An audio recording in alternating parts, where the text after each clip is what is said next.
Tennessee Titans preseason football is brought to you by Nissan, innovation that excites.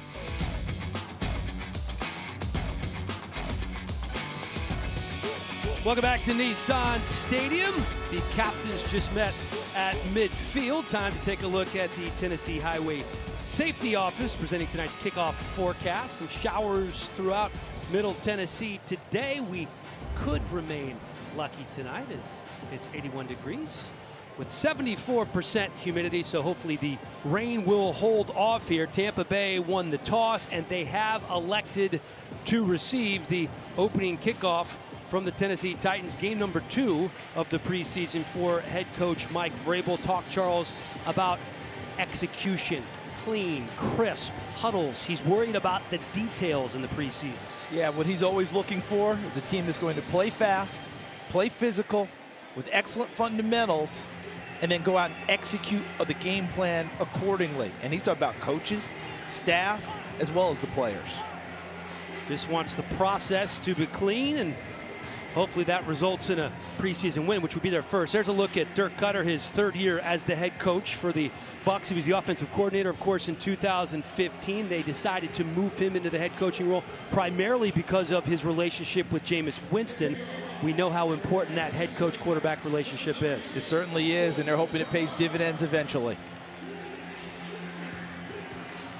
And we are about to get underway here as the Buccaneers are set to receive.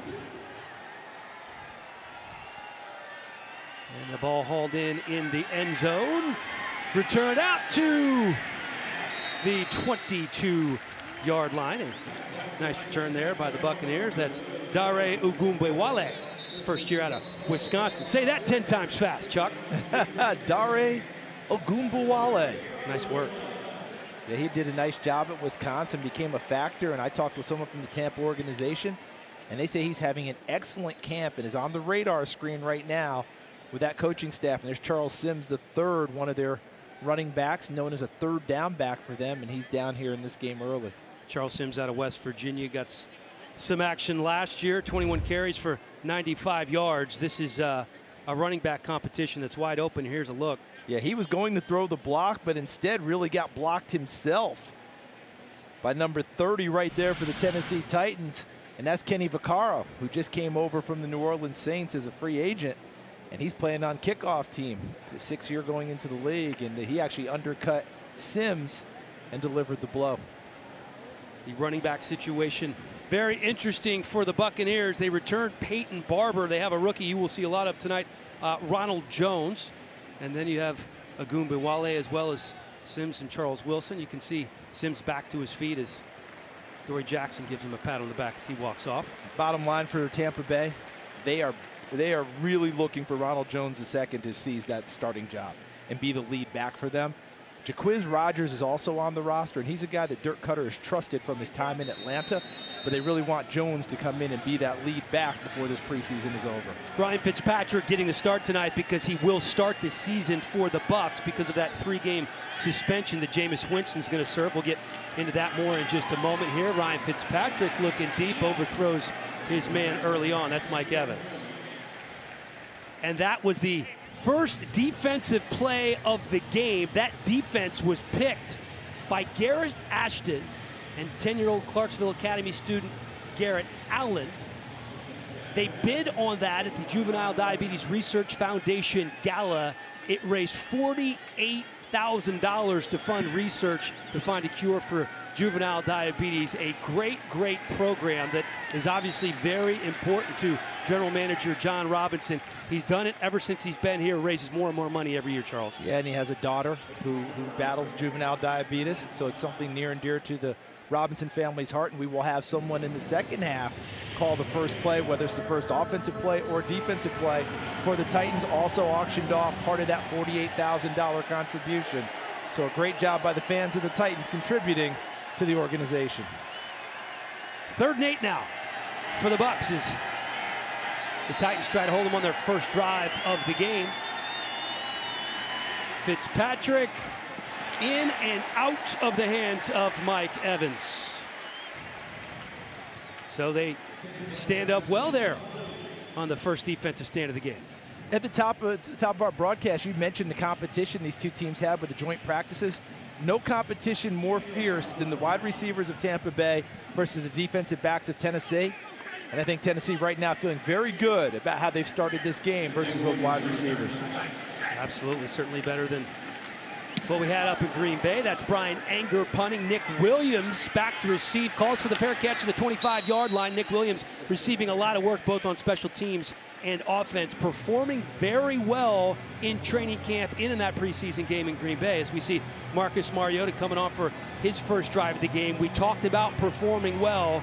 Green Bay couldn't have gone any better for Mariota in that first team offense. And we saw a little bit of everything that they want to see advanced as the season goes on from Mariota in the offense. Ran the ball a little bit. Mariota showed off his legs, was accurate throwing the football, executed well, no penalties on that first drive. Picked up a big third down with the pass to Nick Williams and put it in the end zone to finish things off. Derrick Henry, the lone back in the backfield on 1st and 10. That was Jonnu Smith in motion. The pitch to Henry. Henry cuts it up inside, gets it out to about the 27-yard line. Take a look at the impact players when the Titans are on offense. Corey Davis back, making his preseason debut. And everybody on that offensive line, specifically Taylor Lewan, is going to keep his head on a swivel when he is facing Jason Pierre-Paul. Dirk Cutter says JPP has been fantastic. They, of course, acquired him in a trade from the New York Giants. He didn't really fit that new defensive system up there in New York. He fits this system really well here at Tampa. That's him right there, circle going against Taylor Lewan, the all-pro left tackle. Dumps it off to Henry. Henry eludes a tackle, tries to get to the first down marker. Looks like he's going to be just shy. And you mentioned JPP. What a battle he and Lewan had in the 2 days of joint practices going at each other. See him right there. There's Pierre-Paul, number 90. They run the screen. Lewan influences him upfield. Decent rallying to the football by Tampa Bay's defense. But I will tell you, the more Derrick Henry touches the football, the more people have to try and tackle him, the better off Tennessee's going to be deeper into the ball game when guys won't be so eager to hit number 22. He gets stronger as the game goes on. You see Corey Davis at the top of your screen. The handoff to Henry, and it is a first down Titans. We're going to focus a lot on Derrick Henry's physicality throughout the season, but one thing he may be underrated in is vision. Did you notice on that run, he goes into the line and ends up starting off to the right side, sees the gap back to the left side, and sifts his way over there to find room for the first down. It wasn't just him bowling people out of the way. It was good vision, good footwork to pick up the first down. 1st and 10 for Mariota. It's Henry again. This time to the right side, not much going there. We talk so much, Charles, about how much Marcus Mariota will benefit from this Matt LaFleur offensive system. LaFleur, of course, was with the Los Angeles Rams last year under Sean McVay. We saw the dramatic improvement for Jared Goff. He was a quarterback coach with the Atlanta Falcons, working with Matt Ryan. He was with the Redskins with RG3 during that fantastic rookie season, and Kirk Cousins. But it's going to benefit the running backs, too. You're so right about that, because this running game will come at you with a zone blocking scheme with the offensive line where everyone moves to the right or the left in tandem.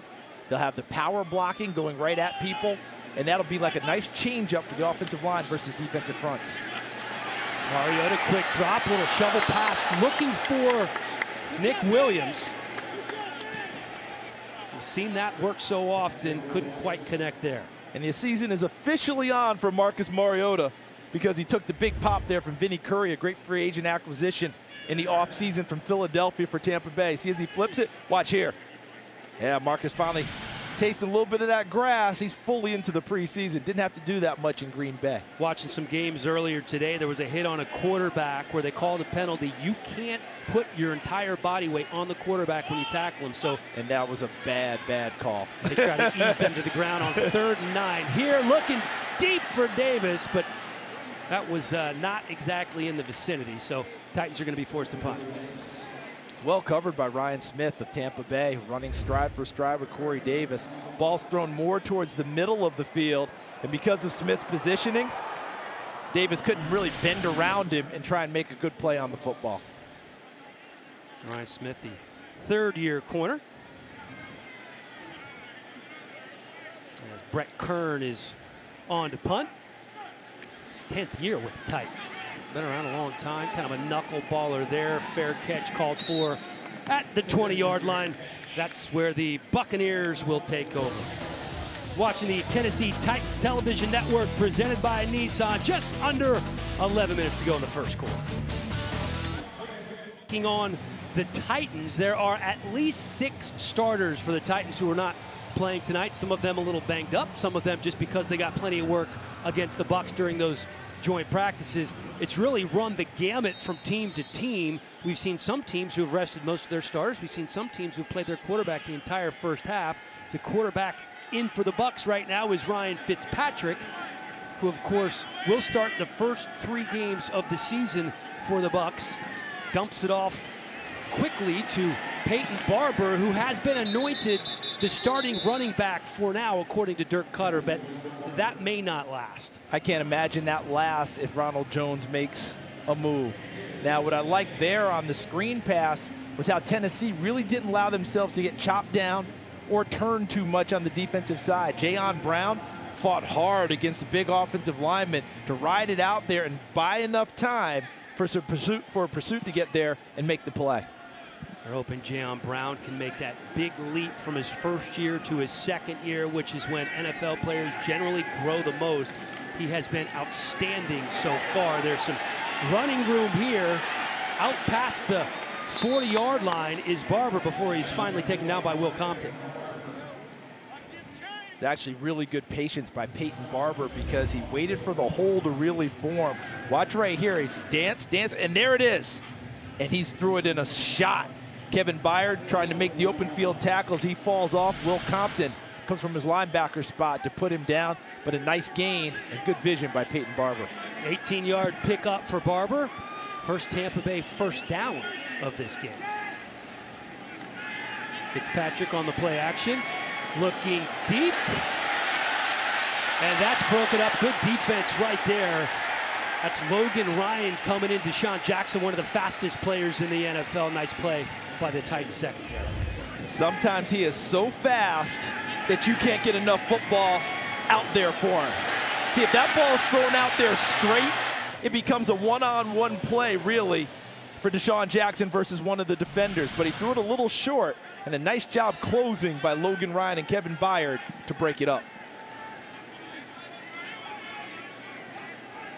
Second and 10 now. Fitzpatrick by himself, working out of the shotgun. Complete to Mike Evans across the 50. Let's take a look at the impact players when the Titans are on defense. Of course, you got to be worried about Mike Evans. 4 straight 1,000-yard seasons. And Harold Landry, the rookie out of Boston College, they move up in the second round to get him an impressive debut in Green Bay last week. And he's getting a lot of extra time with the injury to Brian Orakpo during camp, so he's getting a lot of extra reps and getting some nice tutoring from the offensive line, specifically Taylor Lewan, as they try and get him ready for the season. Here again, the handoff up the middle, and that's going to be good for about 3 or 4 yards for Peyton Barber. It's the first time tonight that a team has been in the other team's territory as the Bucs try to keep this drive alive on a Titans defense that I think is in really good shape, primed to have a fantastic season. We talked about the upgrades in the secondary. Made some improvements on the edge too. Really loved what I've seen from Harold Landry. And he's been impressive, and what they want to do now is shore up the run defense again because they were so good at it last season. 2nd and 6. Fitzpatrick behind his man. That time he's looking for Antonio Auclair, and they're going to be looking at 3rd and 6. Auclair's one of the great stories in the NFL. He's from Canada, played in a top program, one of the top programs in all of Canada, Laval, one of the best teams out there. Ended up making the team last year, a long shot to make it, and now he's in their rotation as one of their tight ends. But how about how quickly Jayon Brown got to the scene to make a play on the football. Jacquizz Rodgers in the backfield now for Tampa. Fitzpatrick complete over the middle. That's going to be good for a first down. That's Adam Humphries, second leading receiver on the team last year. Really did a nice job working out of the slot. Here's another look And teams talk about being very vanilla and basic during the preseason. Tennessee brought a safety blitz with Kevin Byard. Tampa Bay picked it up well. Nice delivery from Fitzpatrick to Adam Humphries for a first down. First down on the 34. Rodgers again. He gets the handoff inside the 30 for the Bucs. He's taken down by Compton. Compton's really been a nice addition, coming over from the Redskins. Part-time starter there. Kind of a funny guy in the locker room as we have a Tampa Bay player down. Hopefully that's just a cramp. And that it'll be Caleb Benenoch. Caleb Benenoch. Starting offensive guard from UCLA. And I think you're right, Dr. Helly. The way they're moving his leg like that and pressing on the foot, that looks like a cramp. Welcome back. There's a look at Caleb Benenoch, helped off the field. Doesn't appear to be in too bad a shape. Just getting some fluids in there. A little muggy down there right now as Peyton Barber back in the backfield on 2nd and 6 for the Bucs.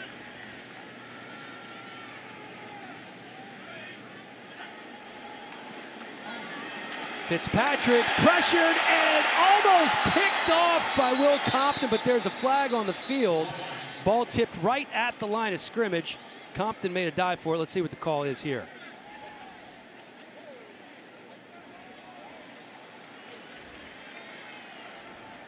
He might very well decline this and bring up a third down. Illegal formation, number 69 offense. It was not on the line of scrimmage. Play is declined. Third down.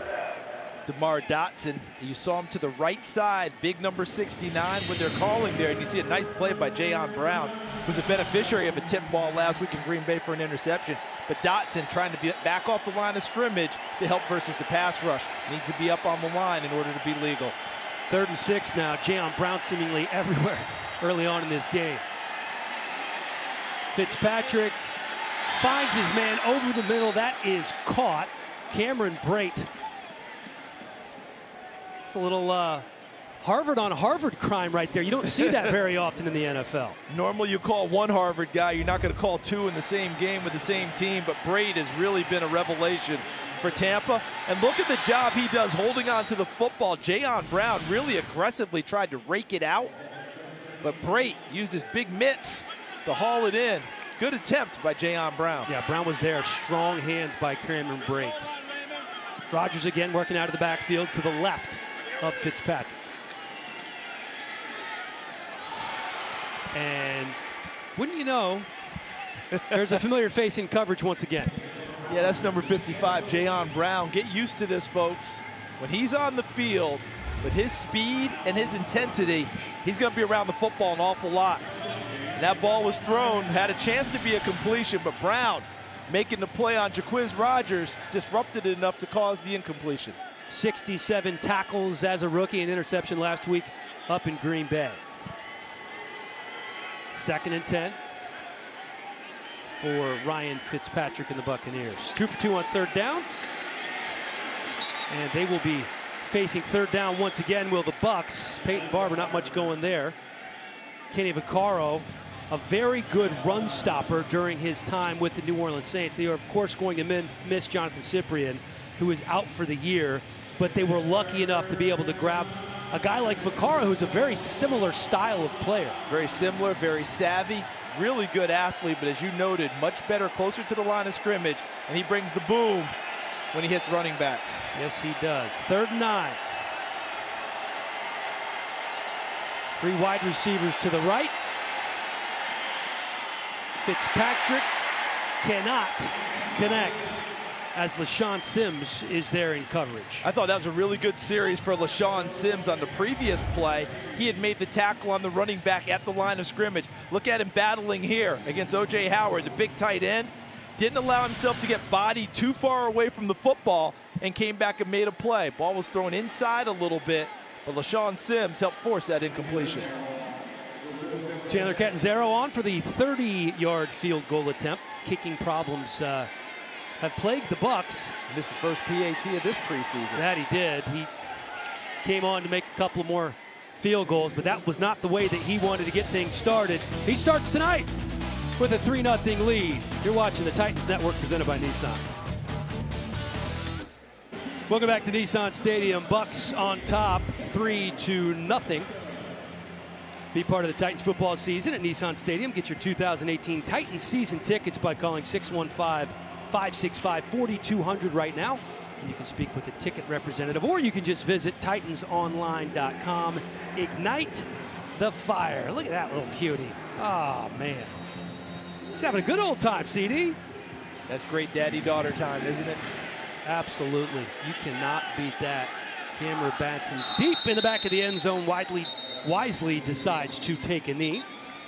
That must be tempting when you're trying to make a football team. It is. You just want to return the football. And with the new kickoff rule, I've talked with some special teams coaches. Some of them will allow them to be deeper in the end zone and still bring it out if it's a low line drive type of a kick, because they think they can get more yardage advancing it, because the guys coming downfield can't get there as fast because they get no run up now. They have to start right at the 35 and go from a standing start. Second series here, Dan. Remember last week they went right downfield and scored, and they got the first team offense out. They're back for a second series here in game 2. A first for them this preseason. Deion Lewis in the backfield next to Mariota. He takes the handoff. And he might have picked up one. Met immediately by Jason Pierre-Paul, 29-year-old two-time Pro Bowler. And they're moving. Up-tempo offense. Mariota swings it out to Lewis. Lewis finds some room, picks up the first down. I have a feeling we're going to be seeing a lot of that from the Titans offense this year. How about Mariota staying in the pocket, goes through his progressions, and just comes to his check down guy and puts it right on Deion Lewis. That was pretty. Again, tempo on offense. 2 wide receivers to the bottom of your screen. Oh, almost caught and then almost picked off. That was Tajay Sharp, got a hand on it, tried to bring it into the body, couldn't quite manage. That one was a little high. Sharp made a really nice effort to try and haul it in. Watch him go up as Dan described, tips it almost to himself, and nearly comes up with a big-time catch.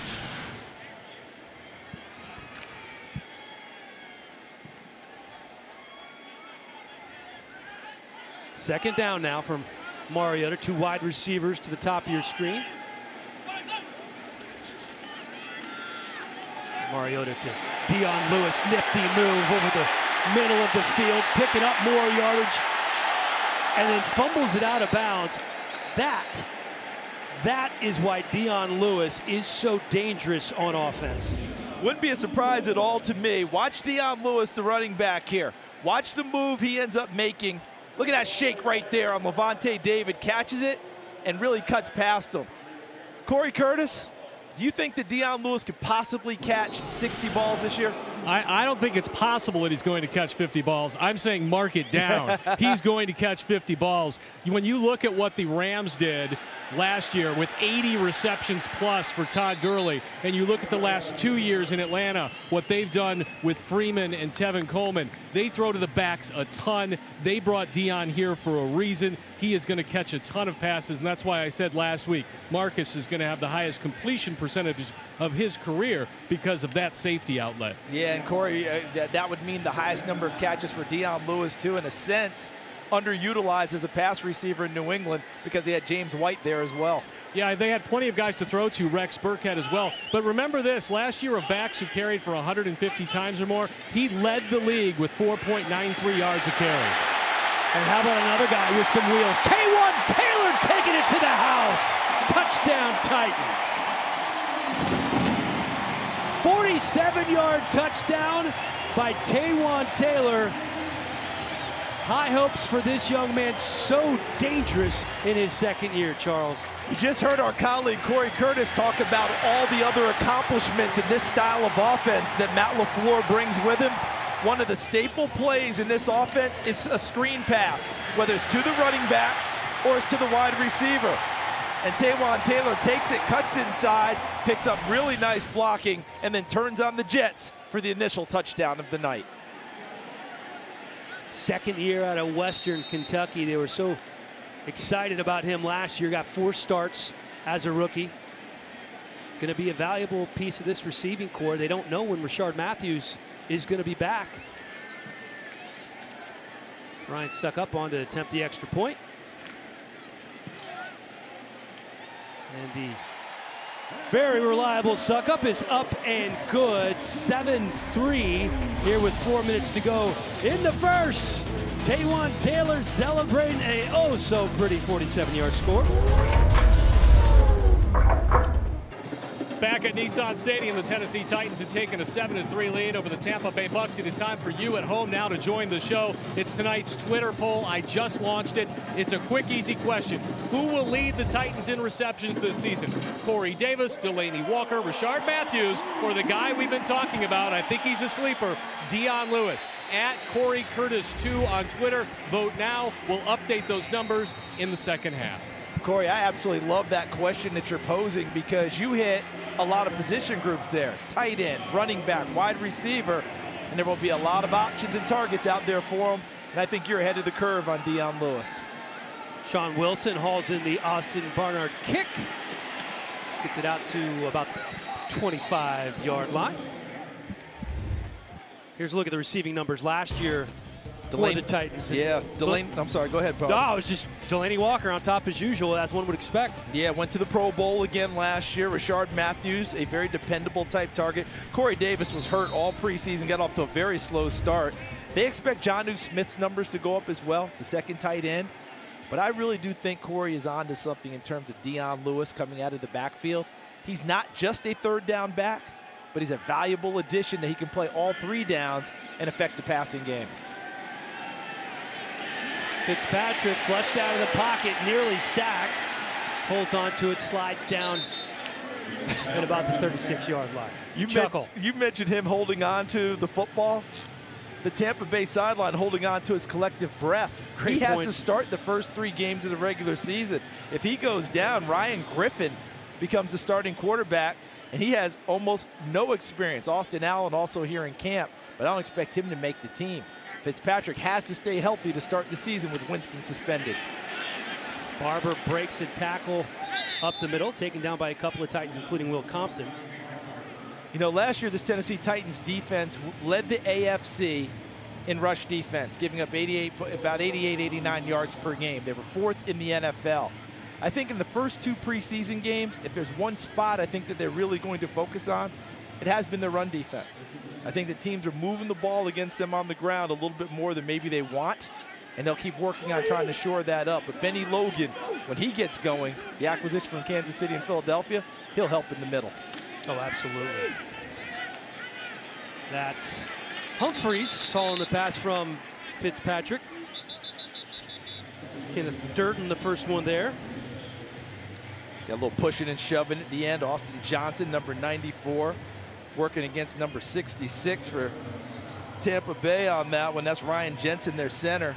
Remember, this is the 3rd time they've gone at each other and had a little contact just this week. Maybe just a bit too familiar with each other. Yeah, I got a little chippy on the second day of those joint practices, as one would expect.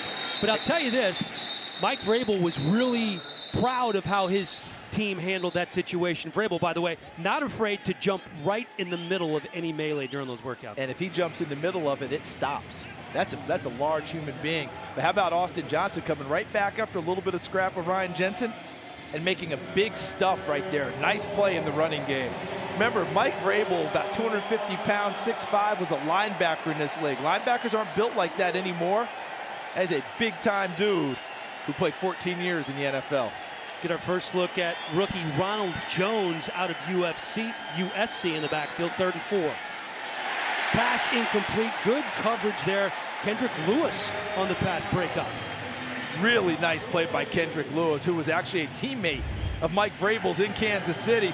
One-on-one does not allow the receiver to get inside and dominate. It looked like O.J. Howard, number 80, who's a tight end who was flexed out, ended up in one-on-one coverage with the safety.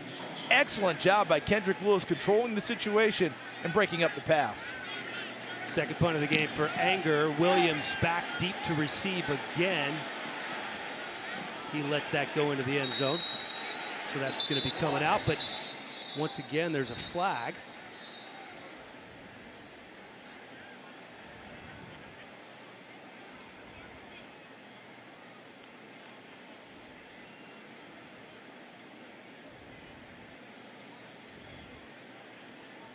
See what this call could be. We're not going to see a lot of the normal return men for the Titans as they're giving some of the younger guys a chance to work here. It's the officials just sorting everything out to make sure they have it exactly right. Now, the one thing I would say to all the officials, and they know I've got incredible respect for them, be quicker. Just be quicker. Talk it through, get it done. For an illegal block in the back as it was on the kicking team. Result of the play is a touchback. I mean, for all that, seriously, you can move that quicker. I'm sorry. I love these guys, but that's a quick conversation. No, you're right. You want to get it right, too. All right, let's take a look at what the Titans did on their last drive. A lot of Dion Lewis, Charles. Yeah, found him out of the backfield on a swing, and then over the middle, he put an excellent move on a perennial Pro Bowler, Levante David, linebacker, and then on the screen, how about that little kick screen there? Got a block from one of his wide receiver cohorts, number 71, Dennis Kelly, getting out there, the offensive tackle, and Taywan Taylor was off to the end zone. You see the numbers on the scoring drive there. Marcus Mariota done for the night. He was 4 of 7 for 80 yards and a touchdown. 2 drives. His second touchdown pass of the preseason. Put on that baseball hat, put that earpiece in, and call it a night as Blaine Gabbert checks in. And I would have to think that Matt LaFleur, the offensive coordinator, the offensive staff, head coach Mike Vrabel had to be pleased, not just because they scored a touchdown the second drive, but the ability to shift into an up-tempo offense at a moment's notice and run it smoothly, resulting in a touchdown. Second down now for Gabbert in the second team offense. David Fluellen takes the toss, cuts it back inside, but there's going to be a penalty.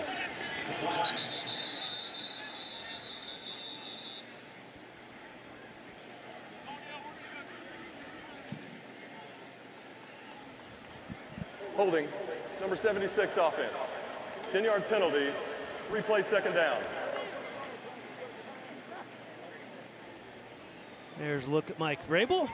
Xavier Suafilo, the man who was called for the penalty. Look at Blaine Gabbert's numbers. Of course, a first-round pick from the Jacksonville Jags. That didn't work out as well as he would have hoped.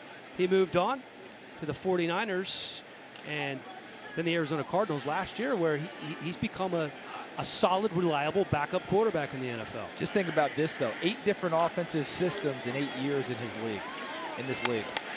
That's not easy. That's not easy for anybody. That play stuffed very well by Tampa's defensive front. And it'd be interesting to see who gets the next carries at running back for Tampa. Will it be Akram Wadley or Dalen Dawkins? You're watching the Titans Network, presented by Nissan.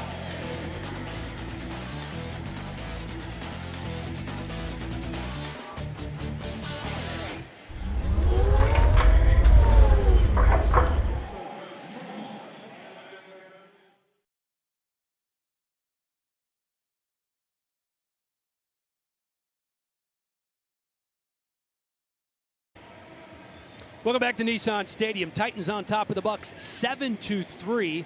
A very solid second drive of the game for the starting offense. Marcus Mariota has a new weapon. His name is Dion Lewis. He signed a nice 4-year, almost $20 million deal, and I think we saw on that drive there, while they're so excited about having him on this offense, a good kind of thunder and lightning approach with Dion Lewis and Derrick Henry they have. Yeah, you're exactly right about that. And what we saw was they went into up-tempo offense. And Dion Lewis looks like a third-down back by stature, but he's a 3-down back by production. And Corey Curtis talked about it. Averaged 4.98 yards per carry last year, which led the NFL for guys who carried the ball 150 times or more. 3rd and 21 for Blaine Gabbert. Dumps it off to Jonnu Smith. He gets to the middle of the field, taken down at about the 26-yard line. We talk about the tandem, the duo of Dion Lewis and Derrick Henry. They actually sitting right next to each other right here. They're and Derrick Henry's still taller sitting down, which I'm not sure Dion Lewis is all that crazy about. The Titans staff actually are a wonderful PR team led by Robbie Bourne. They tweeted this out and captioned it Twins. And I'm not sure Dion Lewis got the biggest kick out of it, but he plays at the size of Derrick Henry, even though his stature is much shorter in terms of height. 5'8" is how tall Dion Lewis is. Derrick Henry, who, by the way, he looks like a defensive end. Derrick Henry, 6'3", 250 pounds. Well, just remember this. When Dion Lewis carries the ball inside, he has people fall off of him as well.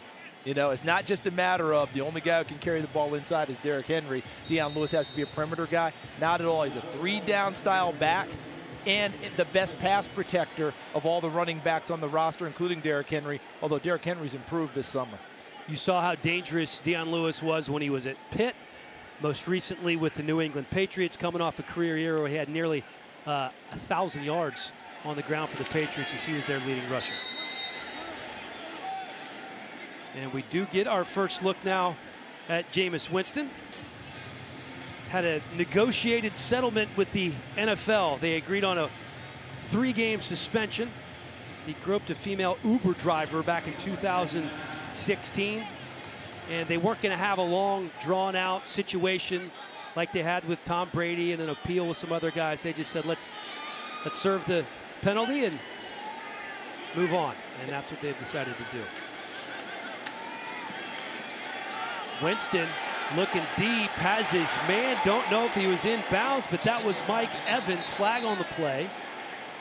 And I think they're going to call it a catch. We have one official definitely marking it that it is a catch on the sideline. Can't wait to see what the penalty is. LaShawn Sims in coverage there. Kent Payne came down the sideline, the line judge, and indicated definitely caught the ball in bounds. And I think it's the hit at the end. Watch as Evans goes down. Watch the contact coming from inside out. Right there. That's going to be the helmet. Going into the helmet is Kenny Vaccaro. Was a catch and a first down. Personal foul, lowering the head to initiate contact. Number 30 defense. 15-yard penalty, first down. Listen, I understand the frustration, but that's exactly the type of hit that they're trying to take out of the game. It's helmet to helmet with Kenny Vaccaro. We will see that one on the film that comes from the NFL officials for next week. That will be a textbook reason why they're making that call. And it's if a player lowers his head to initiate or make contact with his helmet against an opponent. Not helmet to helmet, but helmet to anywhere. In that case, it turned out to be helmet to helmet. Exactly. As Kenny Vaccaro tried to make the tackle. There's a handoff to Ronald Jones. Again, we're going to have a penalty on this one. That's always the indicator from the backside. Referee or umpire should be a hold. Holding, number 80 offense. 10-yard penalty, replay first down. Number 80, that's O.J. Howard. Yep. Young man, they expect to take that jump. Second-year guy right here. You will see Howard, number 80, leading on the block. You see he's got a full grip of the beautiful new home jersey of the Tennessee Titans. That was 55, Jaron Brown, that he ended up having the grip on. And the officials detected it, and rightly so. We're going to 1st and 20. 5 wide receivers for Jameis. That one is complete and going to be just shy of the first down. Deshaun Jackson about 1 yard short. And this is where it's tough for the Tampa Bay Buccaneers because you've mentioned it a few times, Dan. Jameis Winston will miss the first 3 games of the regular season.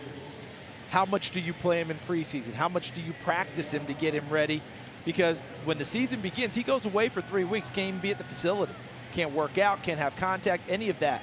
How much do you play him in preseason balance versus getting Ryan Fitzpatrick ready to play the first 3 games of the season? That's a tough one for the coaching staff. It's also frustrating when he throws a dime like that and you know you won't have him early. 2nd and 1. Eludes a tackle in the backfield, then he's swarmed by several Titans. Dickerson in on the tackle, the rookie out of UCLA.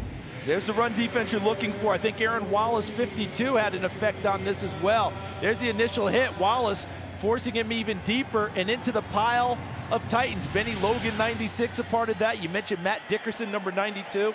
That's the type of run defense Tennessee played last year. That's what they want to see more of here in the preseason. 3rd and 3, Jacquizz Rodgers besides Jameis Winston. More flags on the field. You talked about Jameis missing those first 3 games. Number 76 offense. 5-yard penalty. 3rd down.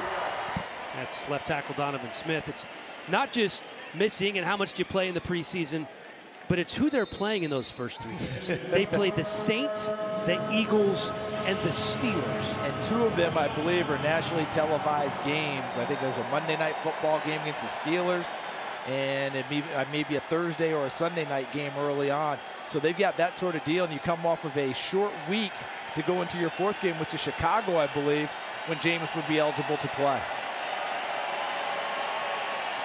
Winston on 3rd and 8. Has a man wide open in the end zone, but there's going to be flags on this one. I think Harold Landry's pass rush forced another holding call, and that will bring that one back.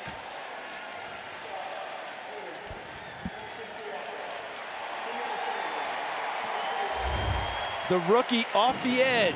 Watch him coming right there, and he ends up working against number 60, Brad Seaton, who had to grab him, forced Winston out of the pocket. He threw the touchdown pass, all for naught.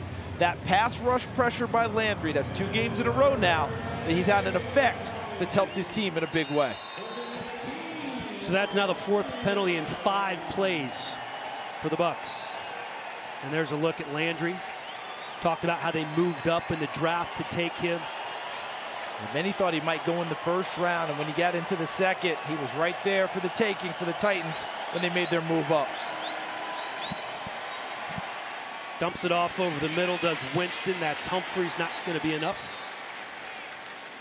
So they're going to be forced to attempt a field goal. So 2 weeks in a row with Harold Landry, he disrupts another team's offense. In Green Bay last week, he gets a strip sack on a big 3rd down that forced a punt by the Packers.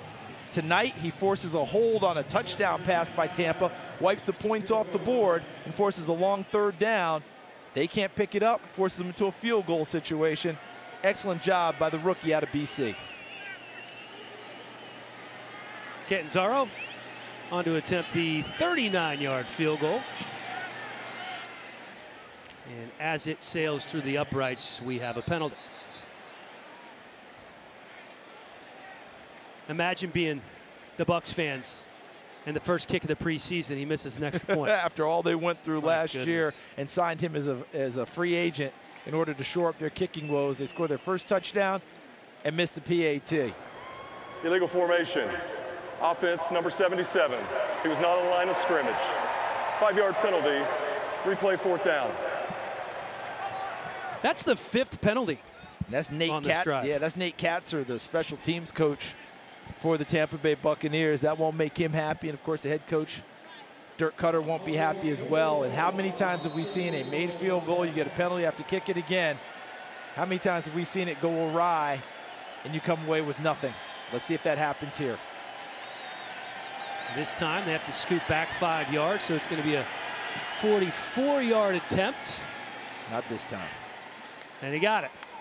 So a 1-point ball game now as you are watching the Titans Network, presented by Nissan.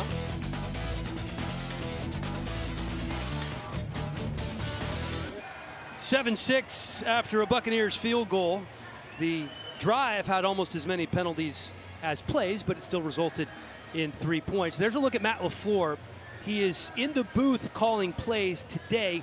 Could end up going back down to the sideline. They're trying to figure out what works best for LaFleur and the coaching staff. Some offensive coordinators love being in the booth. Some prefer to be on the sideline. Remember, this is the first time he's called plays as an OC. So it'll be a joint decision that's made by Mike Vrabel, and they just want everybody to be comfortable, whatever works for the team. And you know, last week he was in Green Bay. He was down the sidelines, and he said what he loved most about that was the instant feedback and calling plays in between series with your quarterback. But he's been up in the booth his entire career, so he'll go back and forth, and they'll figure it out before the season opener against Miami. That's Batson taking it out to the 22-yard line for the Titans. Tackle made by Nigel Harris, second-year man out of South Florida. Gabbert comes back out on the field. You see Nick Williams there. We talked a little earlier about Williams camp, and every time you watch some of these joint practices or just a regular practice during training camp, he seems to be getting open and catching the ball. Made a big catch against Green Bay last week, made a big block against Green Bay for a touchdown, made a tackle on special teams on a kickoff around the 10-yard line. And look what he just, a see, rare drop. You put it Nick on Williams him like that jinxed him. That's like the perfect game jinx, right? But he has had an outstanding camp, and he's putting a lot of pressure on the coaching staff about making decisions. Because Michael Campanaro, who was signed from Baltimore, expected to be that slot kick return guy, hasn't practiced much and hasn't played here in the preseason. A lot of ebbs and flows as all of these guys are learning this new offense. Nick Williams a little more familiar because he spent some time in Atlanta with LaFleur. Llewellyn, strong run, breaks 3 tackles in the backfield, so he's going to set up 3rd and short. Now this run, you've got to give a lot of credit to Llewellyn. Met the backfield by Gerald McCoy, one of the better defensive tackles in the league. Look how he breaks free of McCoy, ends up running over an attempted tackle by a defensive back before he's finally brought down in the secondary. Really nice run. Justin Evans made the tackle, but David Llewellyn would not be denied on that carry. 3rd and 3, Titans just 1 for 3 on 3rd down so far. Gabbert pressured in the backfield, and he's going to go down. A couple of guys got hands on him, but again, there's a flag in the defensive backfield here.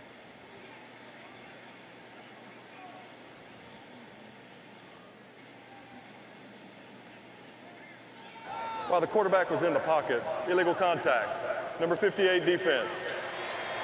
5-yard penalty, 1st down. That's Quan Alexander. They don't like the call. That's their Pro Bowl middle linebacker. He can flat out fly from sideline to sideline, cover people, but they caught him a little extra, get a little handsy there. Corey Curtis, we were talking about Nick Williams. What do you think so far about his camp? Well, you know, he's had a great camp, and he had a big game in Green Bay with that 38-yard catch and then the tackle on special teams. I asked him, does that take any pressure off of you going into this next preseason game? And he said, do you remember what I did last year in the preseason opener? And I said, I have no idea. He said, exactly. Hit the reset button every day, stack chips. How about that? That's great. That's awfully refreshing there. And Corey, Dan was just talking about he would have a little extra familiarity with this offensive system because he played in it in Atlanta. LaFleur was offensive coordinator, quarterbacks coach there. Any idea if that's really helped him be advanced a little bit in this camp? Well, absolutely. He was also with LaFleur and McVay in Washington, so he's seen it twice. And you can already see the trust between him and Marcus in practice. Look, there's 2 guys I saw Marcus throwing the football to this week in practice. It was Corey Davis, and it was Nick Williams. And Nick Williams had a couple of great days, I thought, on Wednesday and Thursday. The drop tonight was disappointing because I know it can't be the way he wanted to cap this thing off. Yeah, no doubt about it, but he's the type of guy that bounces back pretty well. Incomplete pass there, Dan, but there's a flag in the secondary again. This could benefit Tennessee. Yeah, Gabbert looking for Jonnu Smith. Legal use of the hands, hands to the face. Number 92 defense. 5-yard penalty, 1st down. If you're Dirk Cutter, the head coach of Tampa Bay, what is going through your mind right now? Because it has been a flag fest on both sides of the ball for his team tonight. There have been a ton of penalties.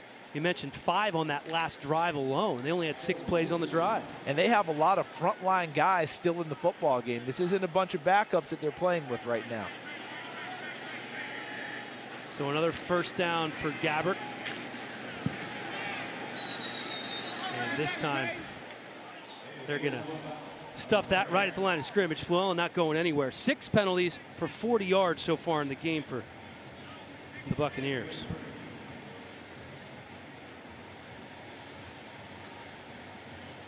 Second and 7 now for Blaine Gabbert in the 2nd-team offense. Last week against the Packers. Solid, not spectacular. I think they'll take solid, but not spectacular from their backup quarterback right now. Truth be told, they hope he's a backup quarterback all season. understandably so, as Fluellen cuts that back inside, gets just across the 50, still going to be about 1.5 yards short of the first down. Corey Curtis, I'm going to give you a two-parter here. One, Gabbert's talents, they seem to match up with this offense and not much change if he does have to play. And two, who's the back that gets the most carries tonight after Fluellen goes out of the game, Wadley or Dalen Dawkins?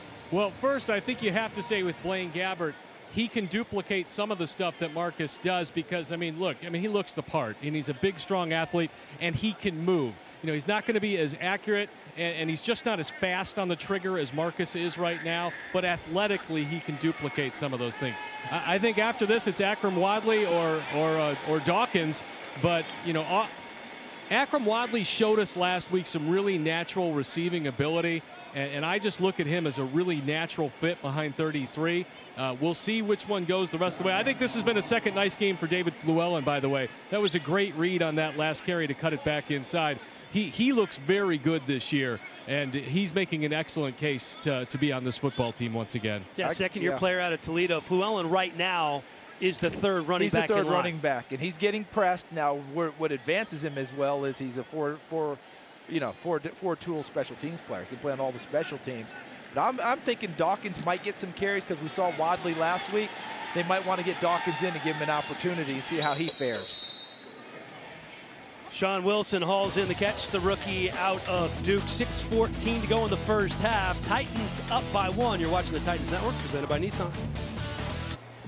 7-6 here at Nissan Stadium. The General Jackson floating down the Cumberland River right next to us here at Nissan Stadium. First launched in 1985. What a scene that is. The regular season starts just a couple of days. Still time to get your 2018 season tickets. Call during the game at 615-565-4200 to order your Titans season tickets and see the Titans take on the Patriots, Eagles, and the Jags. Again, at 615-565-4200. Ticket reps are standing by right now as they are looking deep and complete to Deshaun Jackson. That's why he is oh so dangerous. LaShawn Sims in coverage there. Jameis Winston delivering the perfect throw. If you protect as well as Tampa does and give him an opportunity, watch the protection here. He's got plenty of time. No one's even close. That just allows Deshaun Jackson with his speed to run past someone. LaShawn Sims does the best he can, but Deshaun Jackson is just pure speed. And what Tampa's wanted this offseason, a much better connection between Winston and Deshaun Jackson. They're getting it this evening. 53-yard pickup there for Deshaun.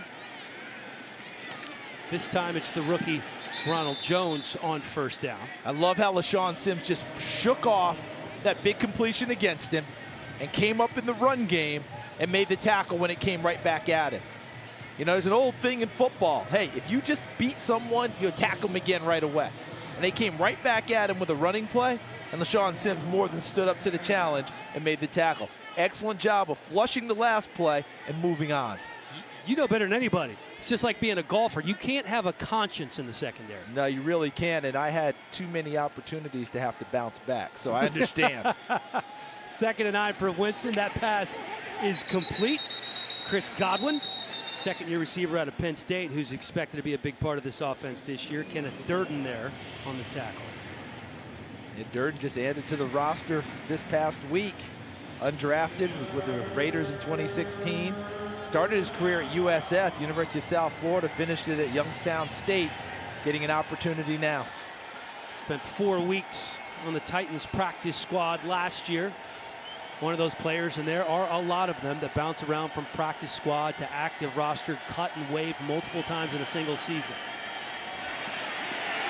Winston pressured by Jayon Brown and finds a man open over the middle. That is second-year tight end O.J. Howard.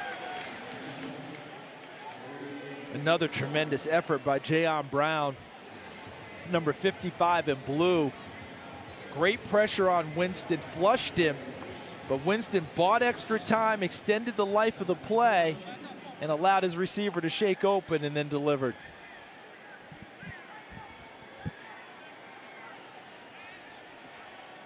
So first down with just over 3.5 minutes to go. Winston ball tip, trying to squeeze it in there to Rodgers.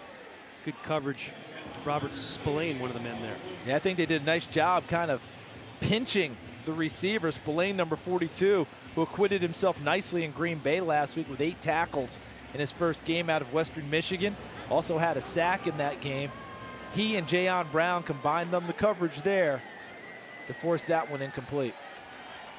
Not bad for a guy who's on the roster right now after a rookie tryout camp. Titans have a couple no of them. doubt. Jameis out to the right side. That pass is complete to Godwin. They're going to be looking at 3rd and about 6 as Jayon Brown is there in coverage. When you think of Jayon Brown, you think of speed. Watch how fast he closes on the receiver as this ball is thrown. I mean, when you're trying to get away from Jayon Brown, you better have an extra jet, because once he draws a bead on you, he gets there in a hurry. And you notice one thing about Tampa Bay's offense, Dan? Tell me. Frontline guys working with Jameis Winston. He is their starting quarterback. When he gets back, they want to make sure he's protected as well as possible. There's Winston.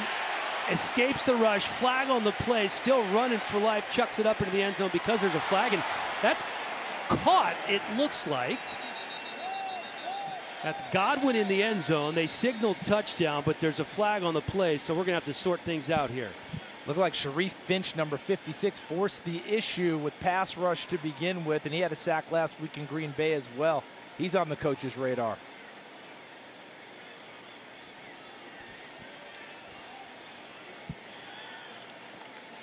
So they got defensive holding against Tennessee. That touchdown will count. And what's interesting is how Winston got away and put one up essentially, it looks like essentially for grabs. This is the type of play they've been trying to coach out of him, yet this time he pulls it off. I think there's an extra sense of urgency for him since he knows he won't play in the first 3 games, and he wants to make something happen, and somehow the ball finds Chris Godwin. Either a sense of urgency, or he saw the flag and knew it was a freebie, and just chucked it up there because he said, what the heck, why not give Godwin a chance to catch it. I do know that they spent a lot of time talking about, we don't want those plays from you anymore, because oftentimes they turn out poorly. In this case, as you said, he probably noted the flag, took a shot, and it paid off for his team. You're exactly right. I've had the same conversation with Dirk Cutter. They're trying to coach out of him all those extras. The thought process that you can't throw it away because you can't. The extra point's up and good. It's 13-7 here at Nissan Stadium. 7-play, 91-yard drive for Jameis Winston and the Bucs. You're watching the Titans Network presented by Nissan. Welcome back, folks. 13-7 now. Impressive offensive drive by Jameis Winston and the Bucs. They go 91 yards on 7 plays. He throws it up in the end zone for Godwin. Brings it in. There was a flag on the field, so kind of a free play for Jameis, but heads up nonetheless. Look at the numbers for Winston. Not too shabby. And they went with their first unit for the most part out there. When you're going to protect your most valuable asset, even though he's going to miss the first 3 games, that's a smart move in coaching to make sure you try and keep him upright and not hit. This is Batson, 4 yards deep in the end zone. This time he's going to return it out past the 20, wiggles his way to the 25-yard line. See, with the new kickoff rule, and remember, if you just stay in the end zone, it comes out to 25 anyway. So anytime you hold someone around the 25 or less than that, that's a really nice job of covering a kickoff, especially since now on the kickoff, you can't get that running start. You're going to get there a step or 2 later. One of several changes to the rules that have been made this year. Most of them having to do with safety. Certainly the new kickoff rule does. They trying to get the numbers of injuries on that play down because it is one of the more dangerous plays. And I'm excited about that change and getting that done because I still think the kickoff is an essential part of the game and integral to it. I do not want to see it go away. Talked to Craig Ackerman about that, and he talked about how many players on every team in the NFL made their living based on special teams. And coaches too. Coaches as well. So there's a big part of that as we got a timeout here on the field.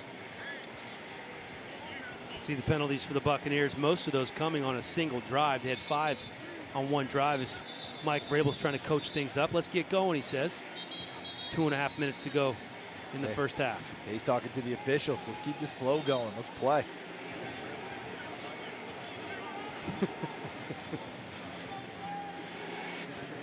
He still does look like he can play. We were out here before the game, and he was running 100-yard sprints 3 hours before the game with some of his coaching staff. Yeah, it was interesting. I was talking with Dave Moore, the radio guy for the Tampa Bay Buccaneers, who played in the league as a tight end.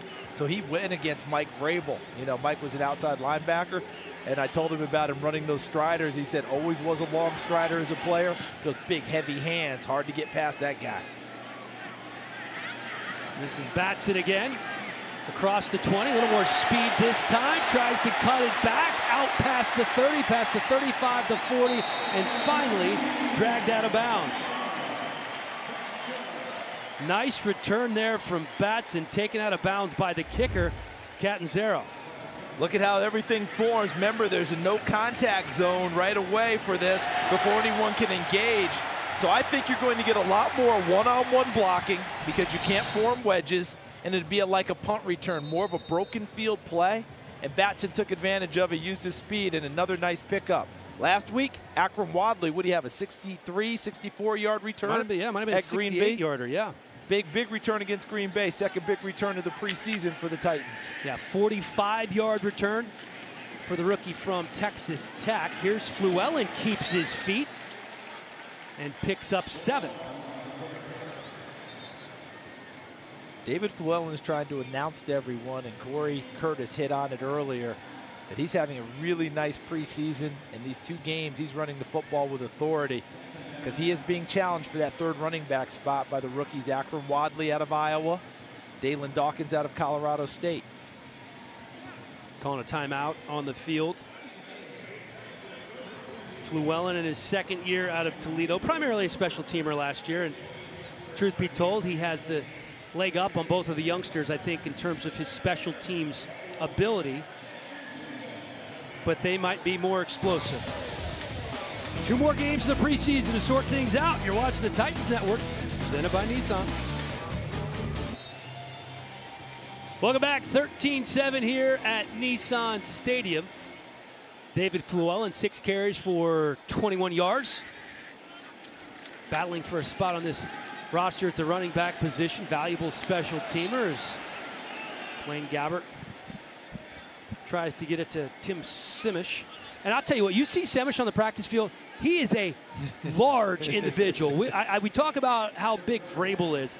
Tim Simish is 6'8", 275 pounds, playing tight end. And they found him last week for a touchdown pass in Green Bay.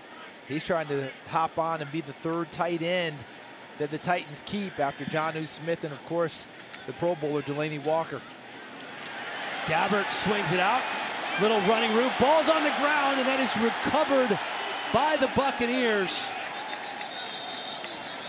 Coughed up by Devin Ross, a costly mistake for the rookie out of Colorado. And there's so much competition at wide receiver. Here's a chance for a big play. Another screen. Taywan Taylor scored on this play earlier. And look at that, the lead block right there come from number 61, Aaron Stinney. See him getting a block downfield on Chris Conte, their starting safety. But a nice strip on the backside by the Buccaneers knocks the ball free, and they come up with the fumble. The type of play that Devin Ross cannot afford as he tries to make this team. Yeah, the strip coming from another rookie, M.J. Stewart. North Carolina kid. 2nd round pick. They really like these rookie DBs that they've drafted, trying to upgrade that secondary. And they're getting a lot of extra looks with Vernon Hargreaves hurt during the preseason. Winston, complete over the middle. That's out to the 40-yard line. Cameron Braid on the catch. 1:33 left in the first half.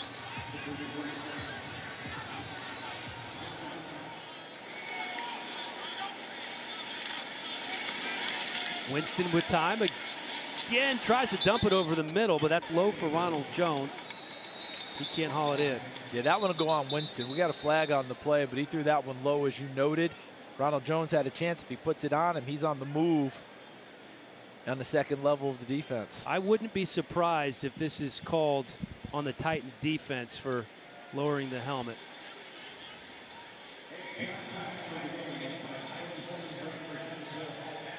A lot of discussion from the referees tonight. A lot of discussion around the NFL about that rule, which eventually will make the game safer. Just going to be an adjustment period. And that's why one of the reasons we'll see so many extra flags in the preseason. They've got to get that adjusted in the thinking and the playing of the players about how they're utilizing their head. The overall intent.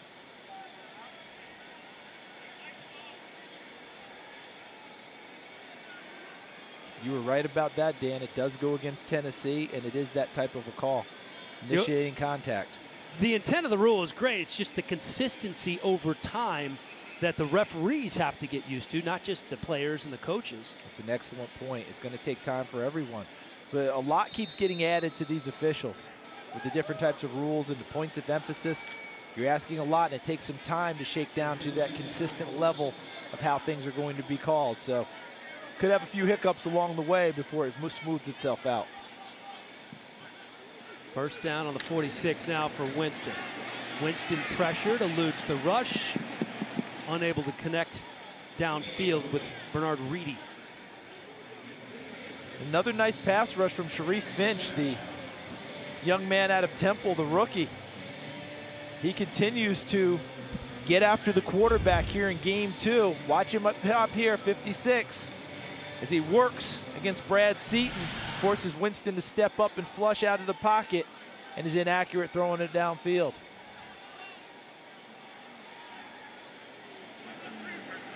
Second down, 1:11 to go. Quick pass to O.J. Howard, taken down after he picks up the first down. Ball now on the 35-yard line. Last week we saw Tennessee make a couple nice stands on drives by Green Bay. See if they can put one more together here before the half.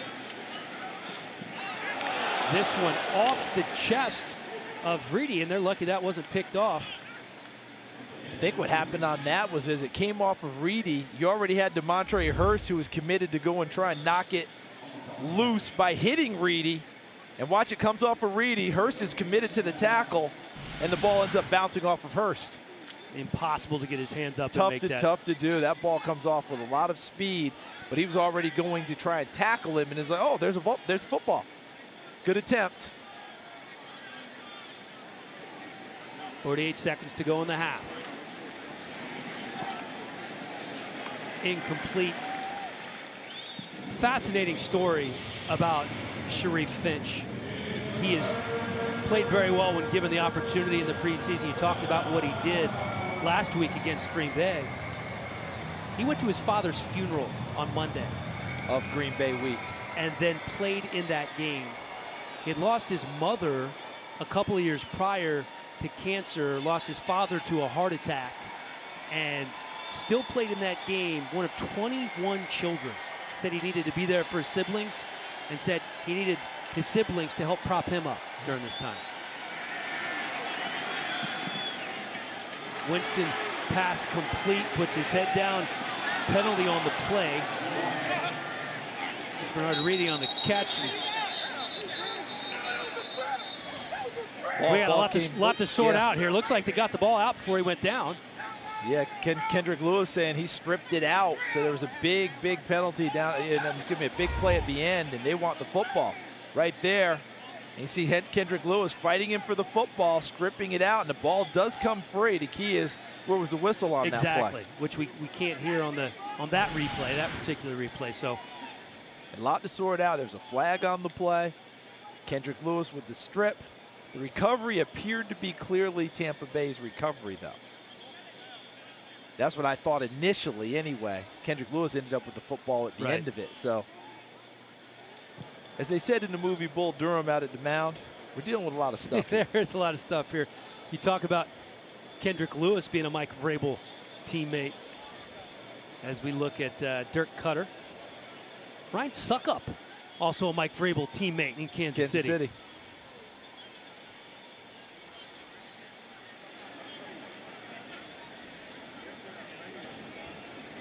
Vrabel with a smile on his face as everybody in the stadium watches on the big screen.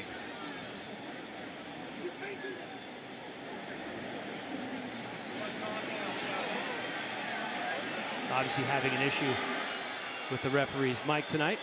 Holding on the defense. So we have offsetting penalties. Yep. Yeah, I think he was saying someone got pulled down illegally by Tampa Bay. And then we have the holding on the defense against Tennessee. Offsetting penalties.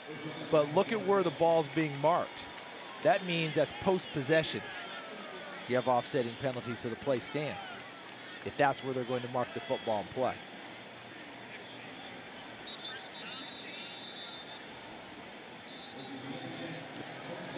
Looks like that's exactly what they're going to do with 30 seconds to go here in the first half. So you get offsetting penalties post-possession. The play stands. Tampa Bay coming up with the football. So the ball now spotted at the 16-yard line. First down. 30 seconds to go for Jameis Winston and his Bucs offense. Then he takes a shot at the end zone right here, right now. If he can get it off, and he can't. Jayon Brown, one of two there. Also, Demontre Hurst. That was a beautiful pass rush by Brown, not just because of the speed and getting there, but watch how he boxes in Jameis Winston. Gave him no way, no area to flush out of the pocket and get away. Tremendous angle by Jayon Brown. He tries to flush one way, ends up forcing him into a teammate. They helped strip the football out, but they'd already called the sack. I think he's had another tremendous half of football as he did in Green Bay, save for one missed tackle in Green Bay. This guy is all over the field, and in today's football, playmakers who can get the ball away from the offense, they're at a premium. That's what you're looking for. Limit possessions of the other team. Jayon Brown has been all over the place. Not a big guy, 5'11", 226 pounds, but he is so fast to the ball. Because Wesley Woodyard's not playing tonight. Brown playing in the middle with Compton. Right now, it's a matter of who will play next to Woodyard when the season begins. They thought it'd be Rashaan Evans. It could be Jayon Brown. Rashaan Evans has been hurt most of the preseason. That's a great point. We haven't got a chance to see him in a game, let alone practice during training camp, as that's complete to Justin Watson. 19 seconds to go. Spillane there for the tackle. Well, you mentioned two Harvard guys on the roster. Watson's another Ivy Leaguer for Tampa Bay. Out of Penn, rookie coming out of there. Made a ton of catches there for the Quakers. Yeah, all-time leading receiver there at Penn. 14 touchdown catches last year. Certainly doing some work there in the Ivy League in the red zone. 3rd and 15, 19 seconds. See if they can get that pass rush, continue to amp up the pass rush.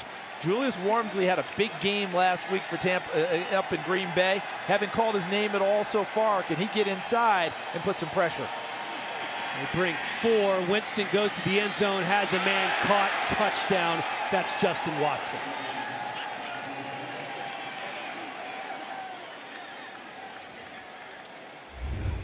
Really good pass protection. And Winston looks from his left, comes back to his right, and really drops it in there because he dropped it in the dead spot between the corner, who's short, which is Durden, 38, and then the safety over the top, unable to get there in time to have an effect on the play. Well thrown pass by Jameis Winston with excellent protection from his offensive line. Well, we promised the number 1 and the number 2 picks in that 2015 draft. Both Mariota and Jameis Winston looked pretty good tonight. Remember the last time they met? Season opener. That first game. First game of their careers. Marcus Mariota 13 of 16 that day for 4 touchdown passes. Tampa Bay in a big, Tennessee in a big win on that one. That was a nice way to come out of the gates for Mariota. I think Jameis Winston's first pass in his career went for a pick 6. I believe you're right. That day against Tennessee. So, well, if you talk about somebody who can bounce back, oh, it's Jameis for sure. He's looked really, really sharp tonight. It's a big year for both of these quarterbacks. It is. 4th year for both of them. Both of them expected to ascend now. Jameis in a more stable situation because he's got the same coaching staff that he's been working with for a while. Really nicely thrown ball, both feet down, possessed the catch all the way through. That's an easy one for a touchdown. But for Marcus, changing offenses throughout his career. Ken Wisenhunt, his first coach, vertical passing game. Right. Mike Mularkey, Terry Robisky, they wanted to run the heck out of the football, a little more controlled. And now you're coming here with Matt LaFleur, where we'll get back to more of Marcus's movement skills, bootlegs, play action passes, naked boots, sprint out passes, and of course throwing from the pocket to go along to complement the run game. And there's a look at Marcus there with quarterback coach Pat O'Hara. Listen, it's been a learning experience for Marcus in this offense. Remember, his rookie year, he had 230 throws without an interception. That has not been the case this year. There have been mistakes. But Marcus has improved from OTAs to minicamp to training camp, and that's really all you can ask for in a very complex Matt LaFleur offense. And one quick reason why you have that, one thing that helps when you're a rookie, you often don't throw the ball with as much anticipation or trust. You take care of it fiercely. I think he's given his receivers more of an opportunity downfield and taking a few more chances, and that's what's happening with him. What have you been seeing out of Marcus Mariota, Corey Curtis? Yeah, guys, coming up at the half, we've got Marcus Mariota. We sit down and talk about a few subjects like leadership, validation, and what's ahead for the Tennessee Titans. You know, watching practice this week, when I watch number 8, I feel like it's exactly what you guys were just talking about, his improvement. The ball is coming out faster than ever. I watched Monday as 2 or 3 times receivers almost didn't even get their heads around in time to catch the football, just getting more and more comfortable. And he really enjoys and appreciates just how detailed Matt LaFleur is as the offensive coordinator. So more with Marcus coming up at halftime. Well, I'm looking forward to hearing that. We talked about what a big year it was for Marcus and for Jameis Winston. It changes the complexion of the team when a rookie quarterback all of a sudden is paid on a second contract, because we've seen how much money that's going to be. So there's going to be more work, more budgeting that's going to have to be done on this roster by John Robinson. But let's be honest. You're going to pay it. Marcus Mariota has a good year. You're going to be more than happy to pay him. Yes, you will, and there's no doubt about it. And he's expected to have one. This is his year and his opportunity. Offense, it seems to fit his talents the best for what he's done in his career. But as noted, amazingly enough, coaching staff and everything else, much more stable for Winston, but Winston hasn't made it stable for himself. Mariota, on the other hand, stable for himself, a little more unstable in how he's been coached along the way. This should be his best opportunity. Well, you're absolutely right. And let's not forget, they're coming off a 9-win playoff season. The Bucs coming off a 5-11 year. So you can only imagine what's going through Dirk Cutter's mind and general manager Jason Light's mind. 20-7 here at halftime. Bucs on top of the Titans. You're watching the Titans Network, presented by Nissan. Welcome back. A look of the Parthenon just west of downtown. That's a full-scale replica of the original in Athens, Greece. That one was built in the 1920s. Not far away from us here at Nissan Stadium, where Corey Curtis caught up with Coach. All right, head coach Mike Vrabel, Marcus Mariota, the offense get another touchdown on the board quickly tonight, and you saw enough.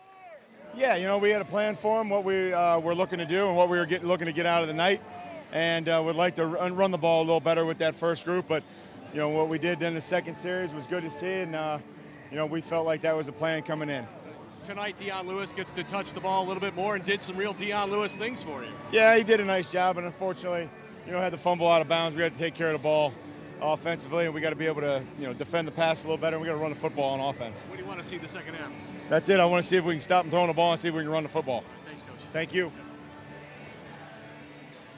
And there is a look at the first half numbers. Stop them from throwing the ball and run the football. You look at those passing yards there. You circled it, Charles. 259 in the first half, and the other part that drives the coach crazy, 60% on third down, 6 of 10, while you're 1 of 5. Those are the types of things that in the regular season will tell the tale of how a game is going to go. Solid performance from the starting offensive unit. Talked about that secondary. They're playing without Malcolm Butler tonight. Still adjusting with Kenny Vaccaro, of course, replacing Jonathan Cyprien. And they signed Steven Terrell this past week as an additional safety. I would not be surprised at all, Dan, if we see some more safeties come through here in Tennessee before this preseason is over. I think they're going to take a long look at some more guys and see who's going to help provide depth behind Byard. And it looks like Vaccaro is going to move in and become the starter for them and stay in that spot. Well, you can bring a guy in. You have plenty of time. No first cuts anymore. They used to cut down from 90 to 75. Now it's just 90 right down to the 53. You got to do that by September 1st at 3 p.m. That's the week before the opener against Miami on September 9th. It makes it hard on your personnel department, but it's really good for your practices. You know, you've got guys that can practice and get a longer look at some of your guys in the preseason. Play action, Gabbert complete to Taylor. And again, we're going to have a penalty on this one. Taywan Taylor's a guy who started slow in this offense. Didn't pick it up as quickly Illegal as... use to the hands. Hands to the face, number 94 defense. That penalty is declined. First down. Got our referee microphone issue that was a stadium issue all fixed up for the second half. Nice to know. Taywan Taylor slowly picking up the offense, but he's made some big steps the last couple of weeks in camp. And last year, they used him all over the place, asked him to learn a lot of things, and I don't think he was able to master enough. This year, leaving him mostly as an outside receiver. Dalen Dawkins. Man, it does not take him long to get up to speed. Picks up about 4. Dawkins, the rookie out of Colorado State, had almost 1,400 yards rushing and 8 touchdowns his senior year. Well, you did hear head coach Mike Vrabel tell our colleague Corey Curtis at the half what he really wanted to see was his team run the ball with more efficiency. Be better running the football. Obviously, he wants to limit how Tampa Bay throws, but right now on offense, he wants to see him run the ball. Wants to see people move off the offensive line, establish a line of scrimmage in the Titans' favor. It's a nice first run for Dalen Dawkins. 2nd and 6 on the 45. Dawkins again squirts his way up to about the 49. He's going to be 2 yards shy of the first down. You guys remember last week we saw Akram Wadley come in and play a lot. I'm not surprised at all that after Llewellyn got his carries that we're seeing Dawkins here. Second preseason game. Wadley got his shot first last week. Dawkins gets his opportunity tonight. So far, the first 2 carries, you got to like what you see. He had 9 carries, 27 yards for Wadley last week, and that big 64-yard kickoff return as well. Perhaps tonight it's Dawkins' turn. That is fired and complete. That's going to be good for the first down. Darius Jennings. Devontae Harris on the tackle. It's a well-thrown ball, too, by Blaine Gabbert. You see the arm talent and a really nice job by Darius Jennings, who decided to play a little basketball right there. See how he boxed out? Yep. The defensive corner, number 27, Devontae Harris, got his body in front and caught the bullet pass from Gabbert for a first down. Darius Jennings, of course, that touchdown catch against Green Bay. Played in a lot of places. Cleveland, the Jets, Chicago, Tennessee. Cut 8 times by 4 teams. Gabbert again has a man, and this time it's Taywan Taylor tiptoes the sidelines before he's forced out of bounds. Back-to-back, they work on Devontae Harris, number 27. This time he's coming across the field. Titans radio announcer Dave McGinnis, you know what he calls those types of routes? What's that? Transcontinentals. When you cross from one side to the other. And a really nicely thrown ball by Gabbert. Another big pickup for Taylor. Good protection by the O-line. 29-yard gain for Taylor. We're in the Pinnacle scoring zone. You can sign up for Titans Banking and get exclusive access to Titans benefits only at titansbanking.com.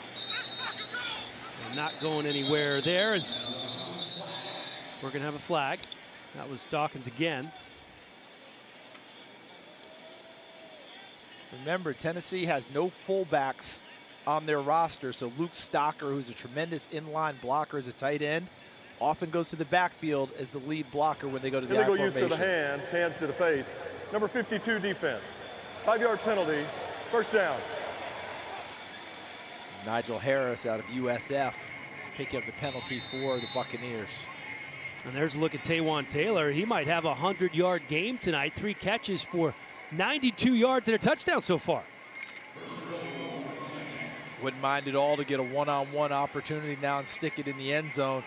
He's being guarded out there by Amari Coleman, number 44. And he's not going to get a chance, at least not on this play. That again was Dalen Dawkins down to the 2-yard line. That looked like a nice surge by the offensive line of the Tennessee Titans to give Dalen Dawkins this gap. Watch right through here. Watch them clear some space for Dawkins. Good job by Corey Levin, 62, with nice positioning. And then you see everyone else downfield making their blocks. Really well done. 69 also getting a nice block there, and Tyler Merritt's. Quick pass, and that is complete. Second touchdown of the evening to Taywan Taylor. What a night for the second-year receiver out of Western Kentucky. And when you have success running the football, you're able to do other things right off of it. And on that one, they just simply read it. I'm not even sure if that was an actual call or Blaine Gabbert just saw the one-on-one coverage, gave a little head nod to Taywan Taylor on the slant, and stuck it right on him. Austin Barnard, the rookie from Samford, on for the extra point, trying to cap an 8-play, 75-yard touchdown drive. And that is good. 20-14, your score here at Nissan Stadium. You're watching the Titans Network, presented by Nissan.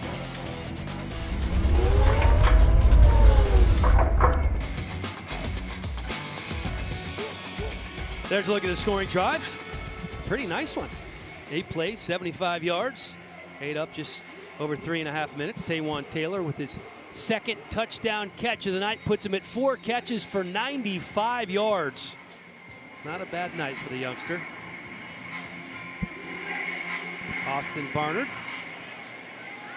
the rookie, kicking deep to Sean Wilson, who's going to let that bounce. And here's how things got started here in the second half. On the play action, Blaine Gabbert to Taywan Taylor. And that play call was made by Turner Talley and Kevin King. They bid on the play at the Juvenile Diabetes Research Gala. The auction of those 2 plays, the first play of the game, first play of the second half, raised $48,000 to fund research and find a cure for juvenile diabetes. The first play of the game, Gary Ashton and Garrett Allen.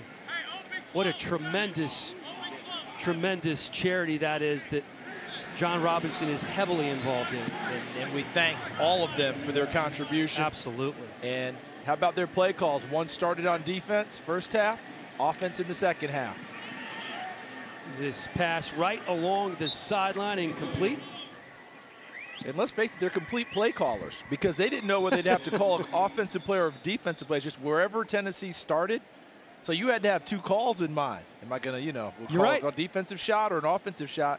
So give all 4 of those gentlemen credit for being prepared and making the nice call.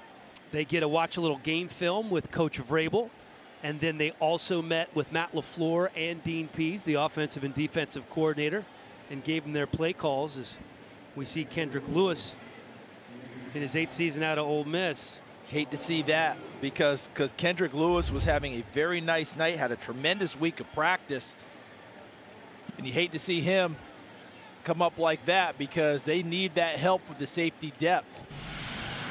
Corey Curtis, you've seen these safeties come and go. The loss to Cyprian really hurt them, but Vaccaro comes in. But I still think they're going to spend some time trying to find some guys. What do you think?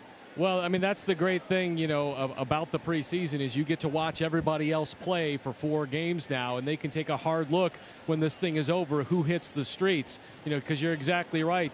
Jonathan Cyprian going down really threw a wrench in things. He's a guy Mike Vrabel had a lot of respect for, a great run stopper. The starter, maybe not on this team, but I'll say this, Kenny Vaccaro's played a lot of football the last 4 years. He certainly has, and that run-stopping ability that you attributed to Jonathan Cyprian is the strength of Kenny Vaccaro's game as well. 3rd and 8 for Ryan Griffin. He's pressured. And you can see that they got a hand on it. He was looking for Bernard Reedy.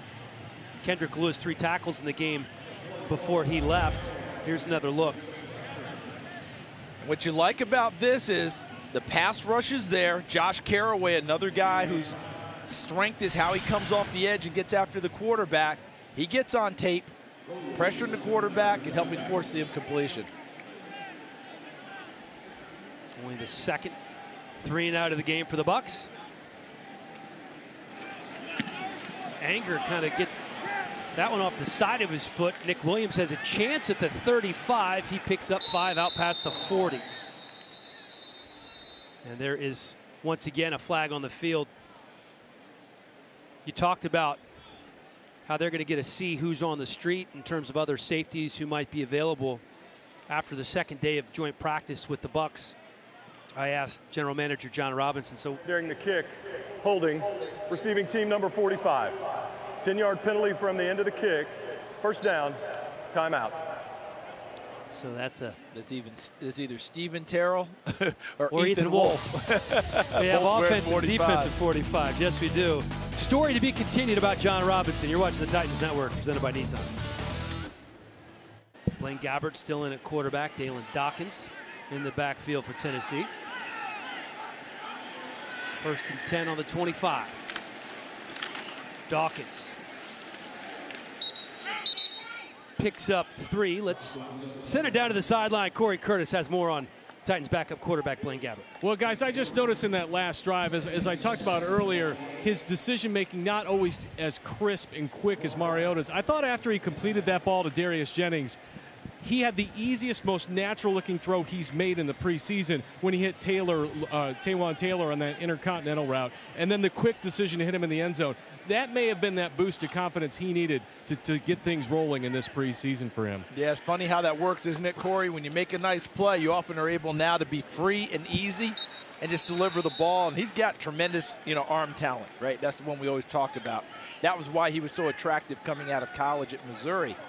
Hasn't been as evident in the NFL. A lot of different reasons for that. But I think, Corey, you hit the nail on the head. You make a nice play, that opens it up now, and now you get a chance to make more. I was struck by how big Blaine Gabbert was. He looks like a decathlete, man, to me. I mean, and maybe even bigger than that. He's a large quarterback, but in a really good-looking way. He looks the part. Here he is right here, tucking it and running, picking up a first down and more, just barely tripped up as he's out past the 45-yard line. And he was getting up to top speed on that one. If that play is not made by Will Clark, if he doesn't trip him up right here, there's a lot of extra territory that's wide open for Blaine Gabbert. He was not running looking to go down. He was running wide open, trying to gain tremendous yardage there. He had a chance to turn that into a long, long run. That was the definition of a shoestring tackle. Ball on the 42.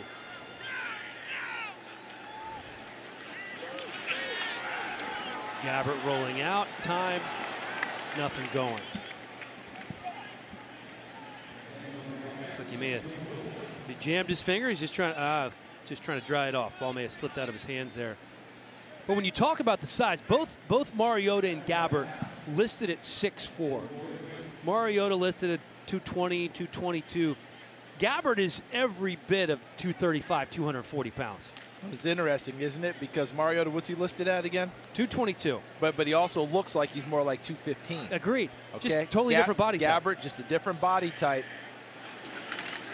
but very similar skill set. And look at Dawkins. How about that nifty little move? Don't know if that's going to be coming back, though, as we have a flag on the play.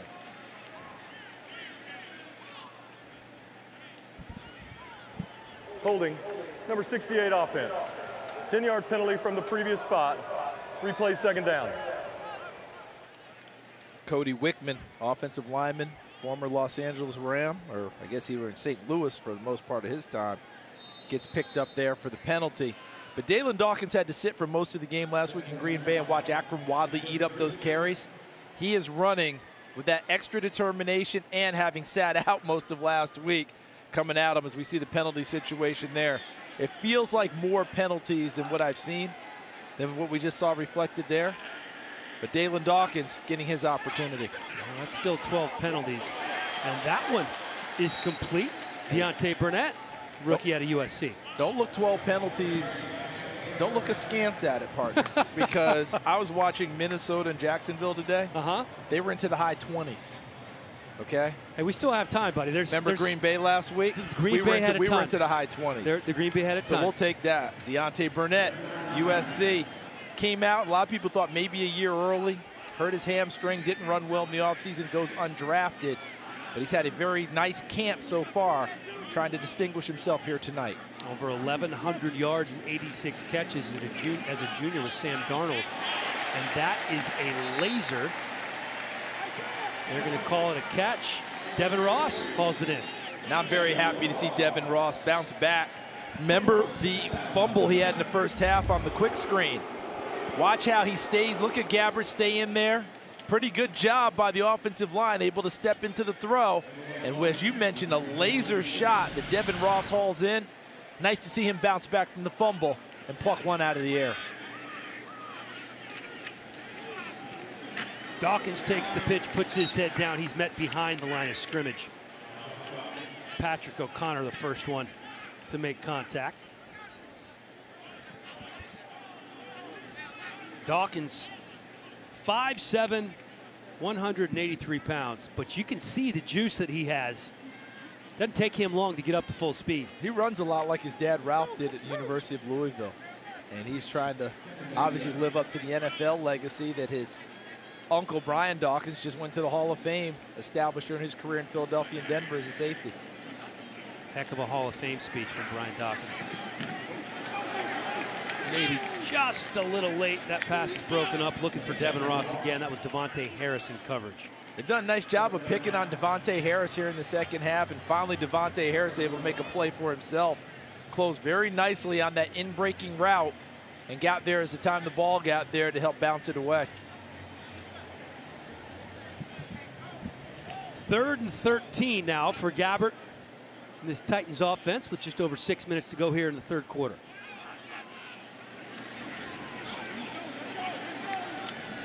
Just off the hand of Cameron Batson. That one might have had a little too much heat on it. Yeah, and I think the big the major challenge there was Devontae Lambert, number 75 for Tampa Bay, right in the grill of Blaine Gabbert, and he's trying to throw the ball without being able to truly step into it. Plenty of arm, and as you mentioned, it came out pretty hot, but not as accurate as he wanted it to be.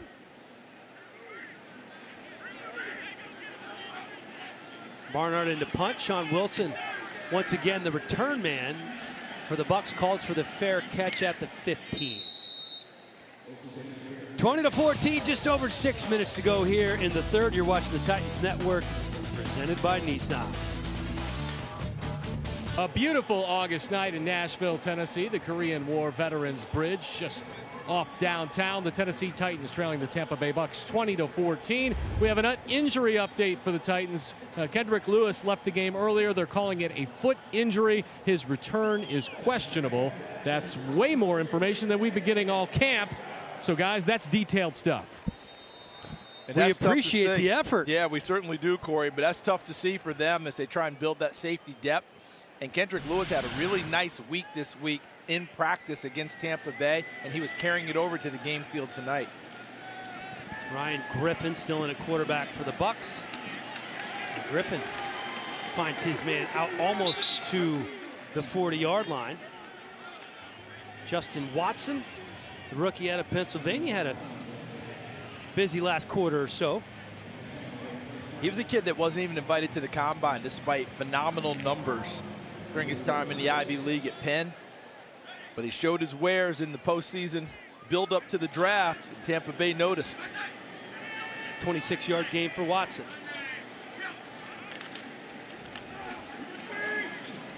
Up the middle, not much going there. Solid effort from Darren Bates. Here's a look at Griffin's numbers last week against Miami. Not too shabby. 20-26, 179 yards and a touchdown. How about being able to fashion a career and has never played it down in the regular season? You know, he was so valuable to them last year that he got hurt in preseason, yet they wanted to keep him around, you know, make sure that he was a part of that roster. They do see him as a solid backup in case something goes haywire during this season. Nothing wrong with carving out 5-6 years as backup quarterback in the NFL. Check. Check, please. Check, please. And as we've seen, those checks can be pretty good. Yes, they can.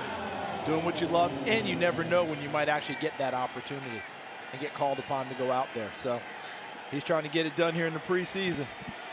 And the Tennessee Titans trying to stiffen here on third. They've got third down and long. They've got the advantage with their defense.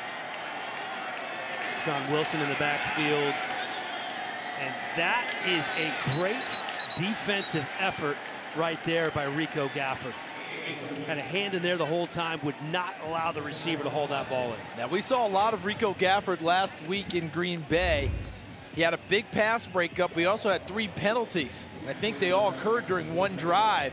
How about the drive there, breaking on the football and getting the arm in between the hands of the intended receiver, Justin Watson, and taking the ball and knocking it away. Back-to-back 3-and-outs for this Titans defense. I know of one head coach in this game who likes that. Cameron Batson at about the 15, fielding the punt. Gets out past the 30, breaks a couple of tackles. He's out to the 35, but we have a flag. But what they will love on tape is how he caught the ball, made one quick step, and got straight up field. Decisive. Very decisive in the return there. Well done by Cameron Batson. An accounting major, graduate at Texas Tech, graduated with honors. Illegal block in the back, number 89 receiving team. 10-yard penalty from the spot of the foul. First down, timeout. That's on Jerome Cunningham, Titans tight end. 4:02 left in the third. You're watching the Titans Network, presented by Nissan. 2014 Bucs on top of the Titans with just over 4 minutes to go here in the third. Let's take a look at tonight's quarterback comparison, brought to you by Blue Cross and Blue Shield of Tennessee. Jameis Winston, the second quarterback in the game for the Buccaneers. 13 of 18, 226 yards, 2 touchdowns. He looked great. Marcus Mariota looked pretty darn good as well. Didn't play as long, just 2 drives, but the second drive resulted in a touchdown. Blaine Gabbert still in the game at quarterback. Looking deep this time and just a little short. Couldn't quite catch up with Devin Ross. We do have another flag down on the field. We'll bring you up to speed on that. Here's a look at Winston and Mariota, the number 1 and number 2 pick in the 2015 draft. So much comparison going on for these two quarterbacks before they ever even stepped foot in the NFL, Charles. And we see all the different numbers that are there, and all that's fine. You know what Mariota has over Winston? Playoff win. Playoff win. Been to the playoffs. Winston doesn't have that in his arsenal at this time. So when it all comes together, when it's all said and done, it's an easy tiebreaker. Is your team winning more games? Do you have a chance at the playoffs? Tennessee went last year, hoping to get back again this season. Couple of 9-7 campaigns. Playoff win last year for Tennessee.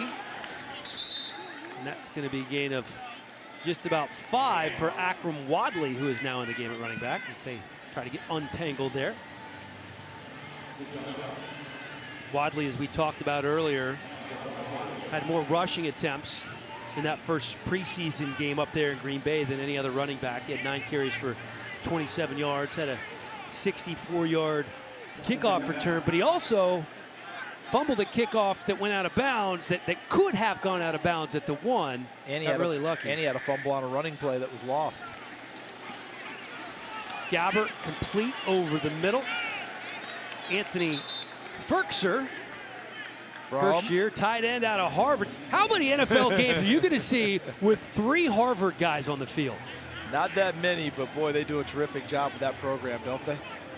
I mean, just a fantastic job. Perennial challengers for the Ivy League crown. Coach has been there a long time, put together a heck of a program, and we're seeing many, many guys from wearing the crimson coming into the NFL. Some good players from Harvard on the field tonight. That's Cameron Batson picking up a couple.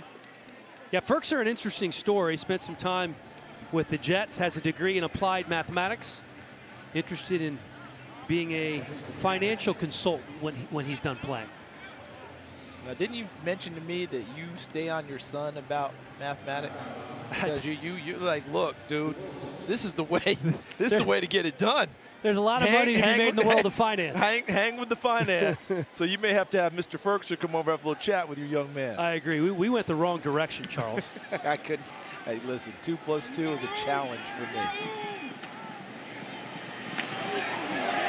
Good special teams hit right there. You want to be at Nissan Stadium this season to see the newest Titans, Deion Lewis, Malcolm Butler, Harold Landry, and Rashaan Evans.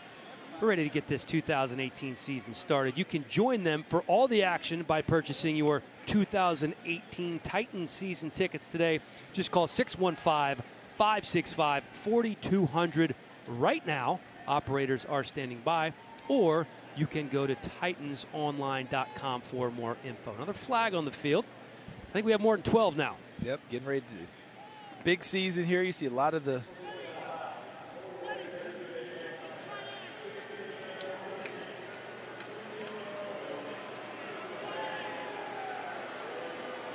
big call. You can see the confusion on Vrabel's face. There was a pretty big collision on that punt return. We had a helmet go flying, and they're calling a personal foul on the Titans. I would assume that it was on the hit. And the confusion might be who's it against. That's typically all the coaches want. You always see them writing things down. Right. He wants to write down who it was against so you can go back and watch it versus the tape and see if it was warranted or not. 8 penalties, 94 yards on the Titans now. Griffin finds an open man. That's complete to Austin Johnson, the third-year tight end and fellow Tennessee Volunteer.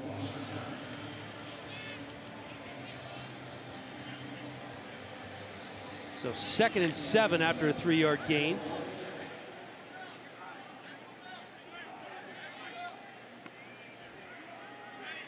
With just over a minute and a half to go here in the third quarter. And that is Agumbawale. 7 carries for 15 yards last week, getting some work here, taken down by Sharif Finch. And you know, this is the time of game where you still have to find a way to get noticed. Remember last week, Julius Wormsley? What a terrific job he did getting noticed. Look at the push he got there on that play. Just took the offensive guard and rode him all the way back into the backfield. That's the type of push and establishing of the line of scrimmage that coaches are looking for. Wormsley making a strong push himself to try and be a part of this 53-man roster when we go into the opening game against Miami. 28-year-old out of Tulane. Was with Vrabel in Houston back in 2014. Big hit there.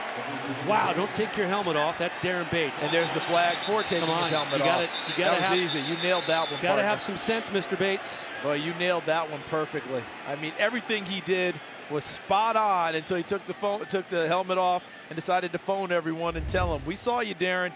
You didn't need to tell us about it." And here it is. Terrific inside-out play. Takes away the angle. And then the helmet's off. Negated all of it. And negates all that terrific effort. Play, unsportsmanlike conduct, taunting. Defense number 53. 15-yard penalty from the end of the run. First down. That is number 53's first foul towards disqualification of unsportsmanlike nature. Clay Martin breaking it down for us. You can see the look there on Mike Vrabel's face. Dean Pease, defensive coordinator in the booth right next to us, shaking his head. He did everything perfectly. Took away the angle. No chance for him to cut back. Pinned him to the sideline. Terrific tackle. And then had to phone everyone. Tell them all about it. And the thing is, we can all say it. Didn't need to. Heck of a play. Griffin in and out of the hands of Jake Lampman. 109 yards and penalties for the Titans. Again, it's a preseason game. Got to clean some things up. Both sides of the ball, obviously. And coaches don't want those penalties. Duh. We know that. But that penalty by Bates, if you're on the Tennessee side right now, if you're on defense, you know what you have to do is say, you know something? He just opened up more downs for me to make a play and get noticed and try and make this team. Right? That's how you have to look right. at it. Yes, it's a team game, but if you're trying to make this team, okay, he gave me more downs. Who's going to show up and get noticed here? That's Devontae Lampkin. Right in there on the tackle, taking down Agumbawale. Let me tell you something. Lampkin out of Oklahoma is a seriously good-looking cat. Came out last year as a redshirt sophomore, which shocked everyone. And here he is with a chance now to make it on the Tennessee Titans. Undrafted. Could he make this roster? You're watching the Titans Network, presented by Nissan.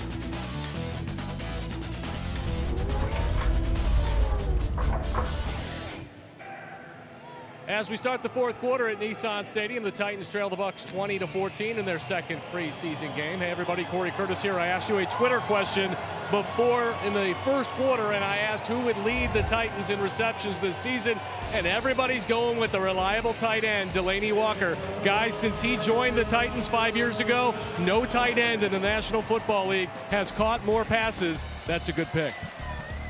I like to see who's number 2, Dion Lewis there at 25%. Well, I think that Corey identified what he can do early in the game, and I think people heard him. Then they saw it in evidence, you know. Dion Lewis actually paid off Corey's prediction about what he can do in this offense, and now people are getting on board. Griffin complete to Irvin Phillips.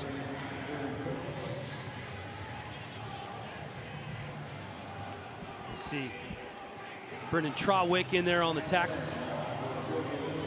Pro Bowl last year as a special teams player. Led the team in special teams tackles. Anytime you can get to the Pro Bowl, thumbs up on that season. No doubt about it.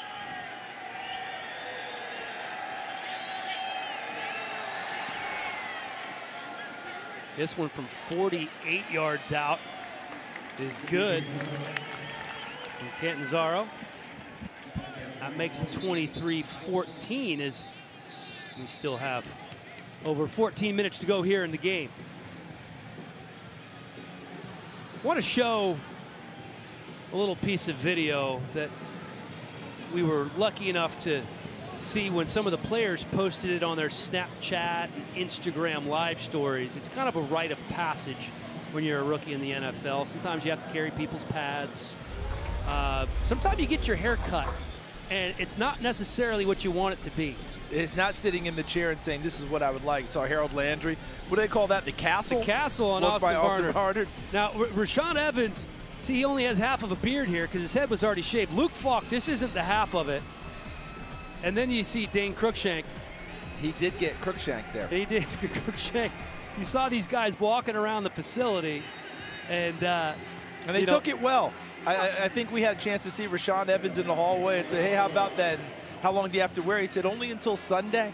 He said, we can make it till Sunday. That's not so bad. And you know what? It's a fresh start. You just shave your head. You start over. Vrabel told us that when he was a rookie with the Pittsburgh Steelers, he had guys like LeVon Kirkland and Greg Lloyd who were shaving heads. Jason Gilden. I don't even think if you're Vrabel, you're doing anything about those two shaving your head. You sit down in the chair and get your head shaved. You say, okay, yes, simple. sir. It's really not an option. But it's the rite of passage, and if you handle it the right way as a team, it can be a little bit of a bonding experience as well. And that's what they did. And they'll have to wear them till Sunday, and then, as you said, they can start all over again and grow it the way they want to. There's a look at Luke Falk's numbers last week against the Packers, 10-19. That was his first game as a professional football player. Not bad playing at Lambeau Field. Here he is again on the play action, attacking downfield right away. And that's a bit underthrown, but it looks like he may luck out here and get a PI penalty. And that's a bailout, an absolute bailout if you're a defender. Wonderful for the Tennessee Titans.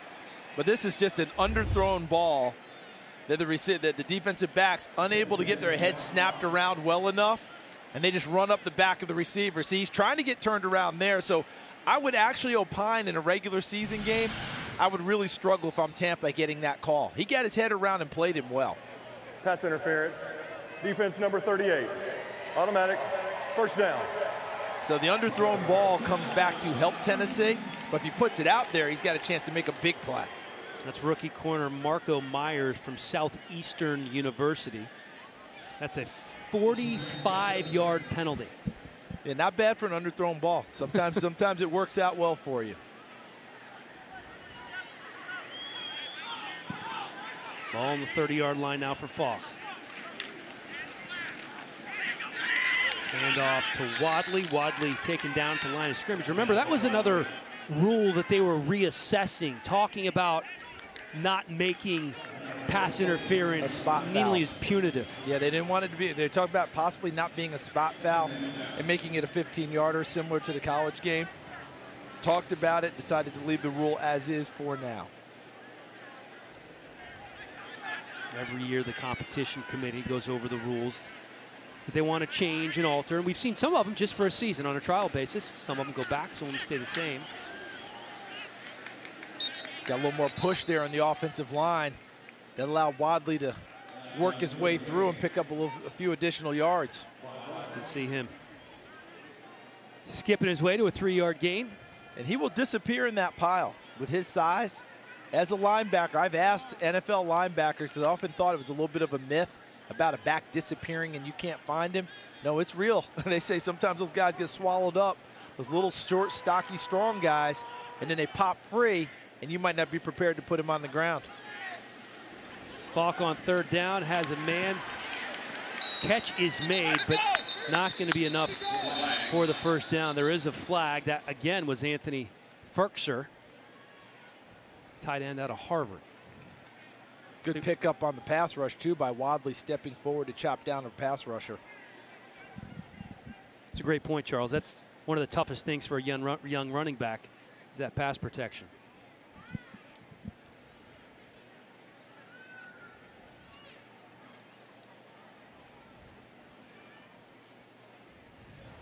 Personal foul, chop block, number 38 and 79 offense.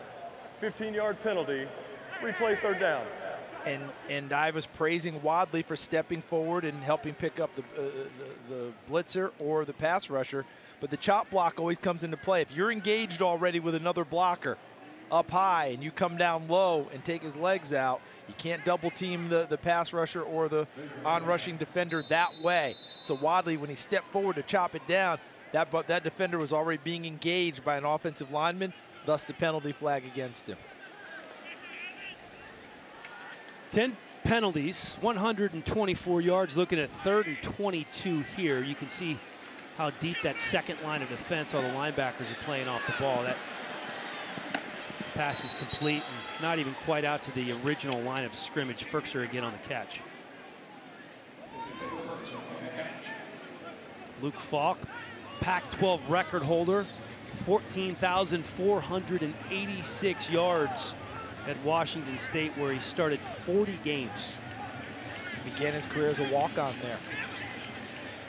And that's an impressive feat to go from walk-on to all-time leader in a conference as prestigious as the Pac-12. Imagine how different it could have been. I believe Washington State, the only school that originally offered Baker Mayfield a scholarship, and he turned it down. Washington State and Florida Atlantic, where Lane Kiffin is. FAU. So those were the two for Baker Mayfield. And he was trying to decide between the two, and his father said, you don't want to go there to either one. Why don't you just gamble on yourself and go someplace you'd rather go? How'd that work out? And he and his father had a massive fight. And then Baker ended up going to Texas Tech and trying it there. Worked out there, went to Oklahoma, and then became the #1 overall pick. 23-14 here in Nashville. 23-14 here at Nissan Stadium in Nashville. That's a look at one of the stars of the game tonight. You could make an argument that Taywan Taylor, most valuable player, at least on the offensive side of the ball. I might vote for Jayon Brown on the defensive side of the ball for the Titans, but it's been a nice night for the second-year receiver. Yeah, Jayon Brown just made her tackle as you were talking. He was everywhere, wasn't he? Sean Wilson, the rookie out of Duke, in the backfield for the Bucs, takes the handoff. He's met at the line of scrimmage by about 5 different Titans. Wilson actually probably getting the most buzz of any of the running backs in camp so far, including Ronald Jones, undrafted free agent, has made a big impression. Yeah, he and Dare Ogunbowale. Oh, so good. Have caught the eye of the coaching staff in Tampa. It's funny, a name like Ogunbowale, if you try to spell it out phonetically, it's almost even more difficult. You just have to look at it and read it. You might remember that name from the NCAA tournament this past year, women's edition, with a young lady hitting some clutch shots down the stretch for Notre Dame, leading her team to a national championship. That's his sister, before she ended up going on Dancing with the Stars. Impressive performance by the Ogunbowale family. Yeah, I'm going home and asking my kids, what's up? Well, you do that. I'm trying to get my son into finance and math. You might have a better shot there. First down on the 35. Griffin had a man wide open. Instead, tries to bite off a little more than he can chew. He was looking for Sergio Bailey. Rico Gafford was there. Like the coverage by Gafford. One thing about that young man, he doesn't back down from anyone or anything. I've seen him be physical in practice, coming up and making hits, both in the run game and the pass game. We watched him in Green Bay struggle a little bit with penalties, maybe a little bit over-aggressive in his coverage. Also make a nice pass breakup, and tonight, 2 plays in his area that I can recount. He's been on the spot for both of them. Big hole for the Bucs. As Sean Wilson picks up 6. Robert Spillane was there after the game. I think there's any chance we could walk up to Robert Spillane and say, hey, you ever heard of Mickey Spillane, and get a positive reaction out of that, or is he going to look at us quizzically? Like we're crazy and not know who it is? I just dated myself in a big way, didn't I? I bet you he's heard that before. For youngsters who may not know, Google it.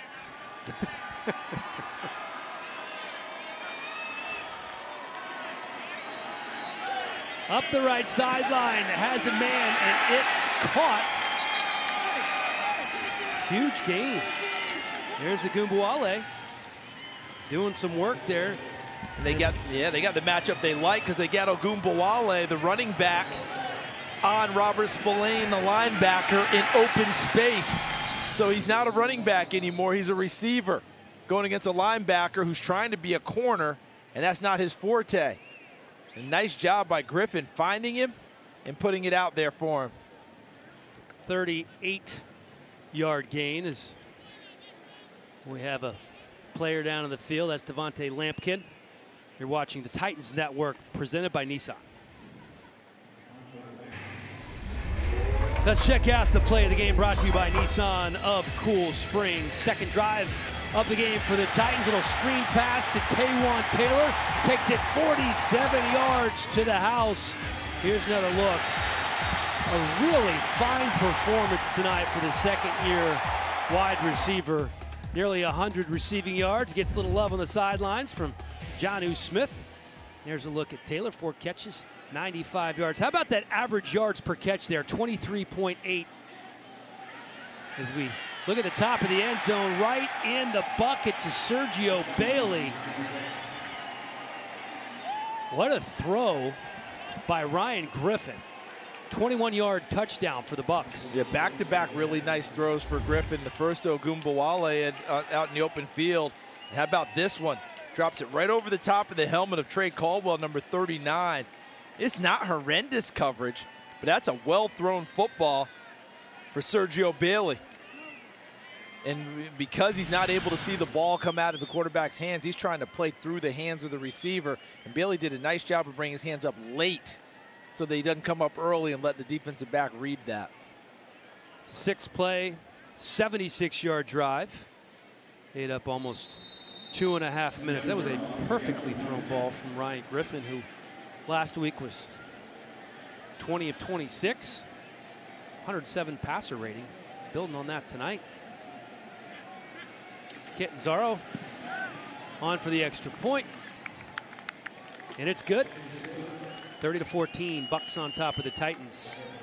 There's another look at the numbers from that drive for the Bucs. All smiles on the Tampa sideline. Titans fans, still time to catch all the NFL action at Nissan Stadium this fall.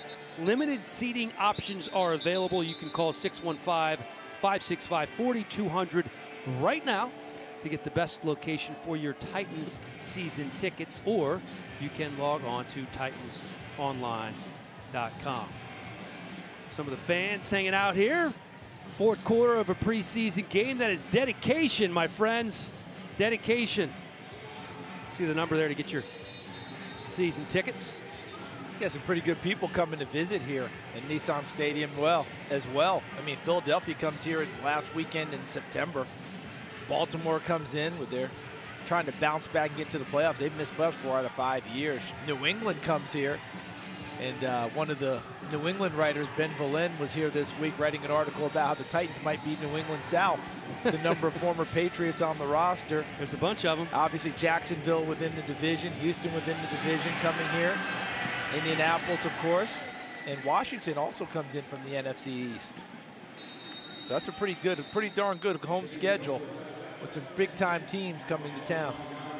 I'm very interested to see how this division plays out. It used to be the Colts and everybody else. Now it's kind of everybody else and the Colts, but the Colts are obviously going to be vastly improved with a healthy Andrew Luck, remember when Houston ran this division, and then the last couple of years, injuries have hit J.J. Watt in a big way. Whitney Merciless was hurt. And then, of course, they lost Deshaun Watson just when they were starting to make their move again last year. So with all of them back, I'm eager to see how that plays out with Houston going from last place in their division to having an opportunity. Andrew Luck back in Indianapolis. And of course, Jacksonville went to the AFC Championship game last year. So this is a very competitive division. Tennessee made it to the playoffs. And I can tell you this much. A lot has been made about Jacksonville not going out to get another quarterback and committing to Blake Bortles. Bortles looks a lot more comfortable. I was at Jags camp, and remember before the third preseason game last year, they opened up the quarterback competition. Chad Henne became a real chaser of the job, and that was one of those ones where it was a clear message to Blake Bortles he had to pick up his game. But I thought if Blake Bortles is going to lose his job to Chad Henne at this stage, he got major problems anyway. And he picked up he handled the challenge, and he ended up having a heck of a season. Not him in particular, but his team did. Absolutely. But he had more of an effect on the playoffs than people want to give him credit. And ironically, it was with his legs as much as it was his arms. But that's a good football team. And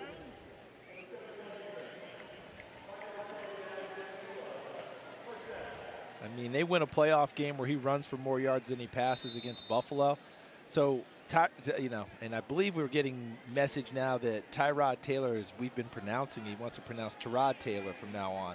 So I'm trying to make the switch there. You know, it's tough. It's tough he to make the says switch. Tyrod, he says Tyrod. His dad says it's Tyrod. What's going on here? So whatever it's going to be, but he was the one with the legs that people thought about, and Bortles outrushed him and helped lead his team to a playoff victory. Complete to Deontay Burnett. Heck of a diving catch there for the rookie out of USC. Hey, there's no time to miss a pass if you're a rookie receiver. Anything that's close, you're trying to get on tape, show the effort, and Burnett does exactly that. Excellent concentration, laying out to haul that one in. Charles, 86 catches, 1,114 yards his junior year at USC. He's at USC, so obviously people know who he is. He's playing with Sam Darnold. Is the reason he wasn't drafted solely because of the 40 time? I think there was a big part of that. I also think that a lot of people thought he should have gone back to school and worked on his game a little bit more. Other reasons that sometimes in the swirl of the draft, we end up getting a run on certain positions or different things happen, and sometimes guys just get overlooked. Because the 40 time hurt him, but a lot of people did think he was faster, but that time registered. And so when you're arguing in your draft room, sometimes that number comes up and people go, well, let's go with another guy. Well, he had a rough OTA in minicamp and a much better camp here in the fall in August. And people are excited about his possibilities. Let's see if he can really make a push towards making this team.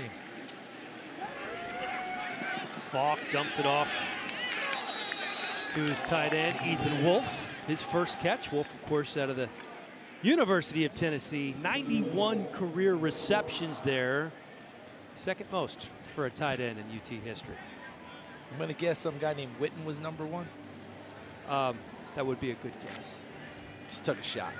Heck of a career for Witten. Now joins us in the broadcast booth. He's on this side now. He's going to do a terrific job there as well.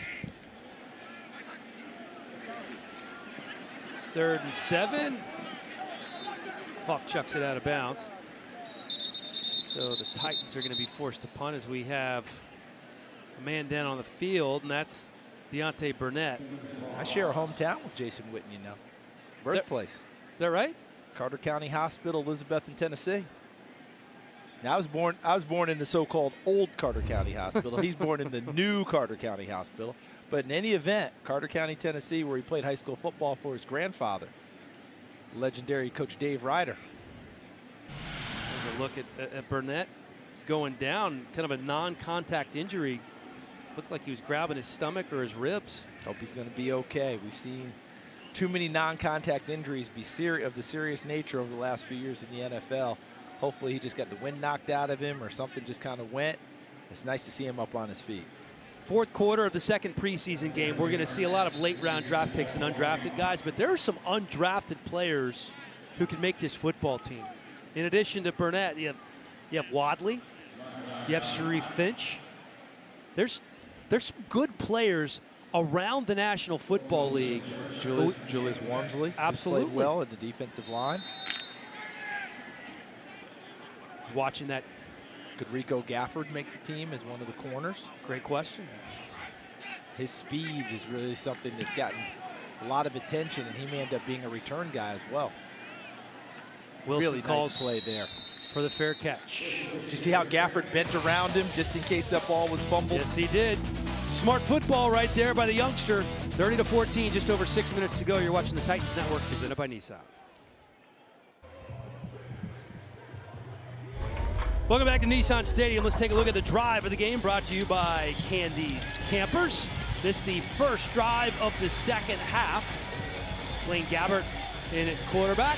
Taywan Taylor, an integral part of what was going on, as was Dalen Dawkins with a nice run, and then the touchdown capper to Taywan Taylor. 2 touchdown receptions in the game for that young man. Nice performance from Blaine Gabbert as well. 10 of 16 for 116 yards and a touch. 6 minutes to go here in the fourth quarter.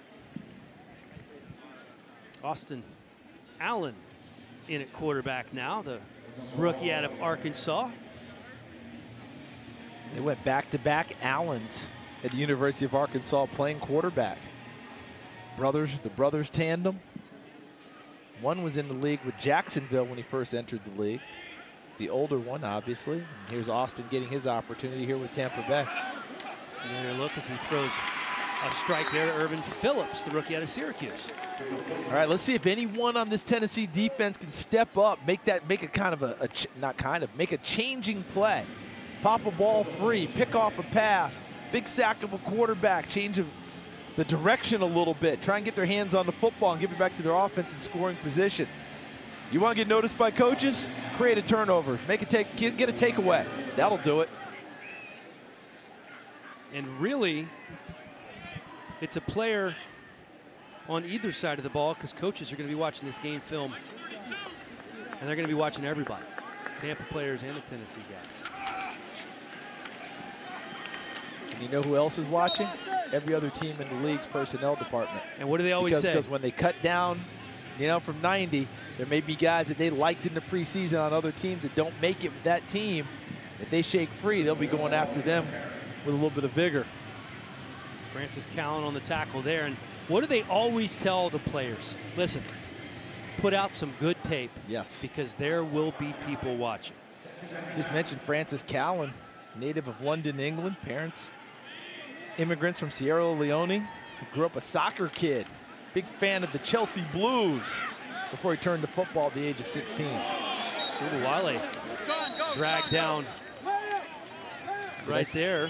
Didn't see a flag. I thought we might see one maybe for a horse collar, but apparently that didn't happen there. We're getting Ogunbowale on the ground. That was Brandon Chubb. They signed him right not that long Green ago. Bay. Yeah, right before the first game. He's played for the Rams in Detroit and San Francisco. His baby brother, Bradley, first-round pick of the Denver Broncos. And his cousin Nick, playing for the Browns. And ran the football well last night. Browns game against the Buffalo Bills. And how unfortunate was it for Buffalo quarterback A.J. McCarron. Been waiting for this opportunity to be a starter. He's waited out in Cincinnati. Has a fractured collarbone, going to miss some time. So I think Josh Allen ascends, the rookie first-round pick out of Wyoming. They've got to get him ready to go for week 1. Well, certainly the door is open for him. He's competing with Nathan Peterman. That's Robert Spillane making the tackle. Nathan Peterman, of course, thrust into action to replace Tyrod Taylor last year, a game out in Los Angeles against the Chargers, threw, I believe, 5 interceptions in the first half of that game. That he did, and that's a tough bounce back for him. But they say he's having a nice camp. But I think if it comes down anywhere even, you go with the rookie first-round pick that you drafted, moved up to get. and try and get him ready to go for the season opener. I'll see Buffalo myself in person next week. They're going to be playing Cincinnati in a game, and we'll see who gets to start in that one, whether it's Peterman or Allen. Well, you have a nice double dip. You get to call that game, and then Titans, of course, going to be in Pittsburgh. You'll be joining us for that game. That'll be fun. That'll be a fun one to watch because that's that third preseason game where you're playing it for real for at least a half, and that'll be fun to see how everyone reacts for both the Titans and the Pittsburgh Steelers. Two teams that don't tend to back down from each other. Not at all. Being old, remember when they were old divisional rivals? Way back when. That was a division. Tennessee, Baltimore, Jacksonville, and Pittsburgh. If you were a trainer for any of those teams, you were a busy man. You got overworked in those division games. Oh my goodness. There's no doubt. Now that's going to be fun. Starters will play at least a half, we're assuming. Sometimes they play well into the third quarter. But that's the final full dress rehearsal of the season as we see Wadley break a tackle or two. Now, earlier in the game, you brought up the point about Matt LaFleur, the offense coordinator, trying to seek where he's going to be for the season. He started the game up top, calling plays in the press box. I believe he's down on the field calling plays at this point. Actually, I think he's, if I'm seeing correctly, he's right over here next to us. He was. So he did. Okay, stayed up. They were thinking about having him go down for the second half, but guess he's able to stay up. Well, last week, if the whole game was on the sideline, this week up in the press box trying to figure out where the best place is for him to be once the season begins.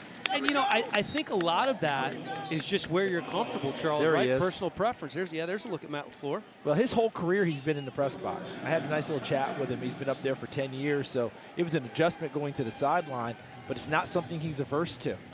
That instant communication with your quarterback, especially between series, is something he found very valuable. So we'll see how it plays out with Mike Vrabel making the final call. Here's Wadley taking it down to the 30-yard line. Well, you remember last year his head coach, Sean McVay, the play caller with the Rams, he would take the play sheet, sit on the Gatorade bucket during timeouts, and figure out what was going on. And go over things. And he was able to do that. Why? Because he had Wade Phillips running his defense. Absolutely. Well, here, Mike Vrabel's got a guy that he totally trusts in Dean Pease running his defense. So Mike Vrabel could very well be involved in quarterback discussions in between series because that head coach-quarterback relationship is so important. And it looks like they have cultivated a nice relationship. Really, he has a great relationship with most of the guys right now. So much so that Ben Jones was comfortable enough to give him a happy birthday present of a plate full of cottage cheese. Walked into his office. Caught him unaware. Pointed his finger at the floor, said, "Hey, Coach, what's that?" Shoved a plate full of cottage cheese right in his grill. I can't imagine doing that to Mike Vrabel. So we asked around the organization, and apparently that is Ben Jones' tradition. If it's your birthday, you're getting something. You're getting something. Shaving cream, whipped cream, cottage cheese, whatever it is. Yeah. Yeah, foot powder. Foot powder, the whole deal. And Mike Vrabel, he gave us an excellent quote about that. If you can't give, if you can't give yourself over to the team, how are they going to give themselves over to you? Absolutely right. And he understands that, played along with it, had a great time, and off they go. More Mike Vrabel stories to continue after the break as we hit the 2-minute warning. We're back right after this. The Titans in the Pinnacle scoring zone. You can sign up for Titans Banking and get exclusive access to Titans benefits only at titansbanking.com. 1st and 10 on the 15. For Luke Falk, has two wide receivers to his right.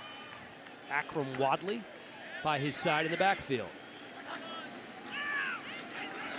Falk throwing to his right, caught, flag on the field as Jordan Veazey rolls in for the touchdown. Couple of flags. Probably going to be offensive interference here. Sometimes on these things you block before the ball gets there, and that's a problem. Pass interference, number 15 offense. 10-yard penalty, replay first down. You know, normally I would say you're a former defensive back, so you always think it's offensive pass interference, but you're also a pretty smart guy. But I do think it's always offensive pass interference. See, Jennings 15 right there, blocking early before the ball gets there. That's the call. See, what you're trying to do is try and be cagey about it. Look like you're blocking. Yep. Just kind of screen him off, slip it. Falk pressured from behind. Got a hand on it. Almost got rid of it, but not quite fast enough. Yeah, someone on the pass rush on the backside got to him and knocked the ball out of his hands. So he couldn't complete the pass with any type of accuracy. There's the backside. That's Damone Harris, rookie out of Buffalo. Not a whole lot of players produced by Buffalo, but I can't think of one pretty good one off the top of my head. He's not in camp right now. Yeah, somebody's trying to get signed. Some guy named Mack. Khalil Mack. Ooh. Falk taken down by two guys. Spence, one of them, and I believe Devontae Lambert was the other. Lambert's had some pretty good pass rushes going tonight, getting into the face of the quarterback a couple of times. 3rd and 30. What do you call here? Hope. That's another 4-letter word. Has a man, almost a great catch from Brandon Shippen. Yeah, he was dealing with a lot of thought process there, wasn't he? A high pass. How do I bring it down? How do I keep my feet in bounds? Possess the football through the catch. A lot going on. Look at him. Trying to catch it, stay in bounds, haul it in, and it almost turned into an interception for Amari Coleman, number 44. 4th and 30. As many an offensive coordinator has said, Coach, I don't have that play on my sheet. So we'll find out what Matt LaFleur has going here. And there's Falk spinning out of the pocket, and he's just going to unleash it into the end zone. Incomplete. Bucks will take over with 1:03 left on the clock. And that will probably do it. And I think the officials pretty much let a hold go on that one in order to let that play get completed.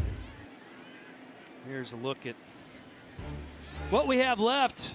A couple of pretty good teams on the slate, huh? Here's where the fun is. Next week at Pittsburgh, they'll play that one. Similar to a game for a good portion of it, and then finishing up with Minnesota coming in. Last year's NFC Championship game. Contenders, not even contenders, they were in the NFC Championship game last year, and they had a tough afternoon with injuries against Jacksonville. Yeah.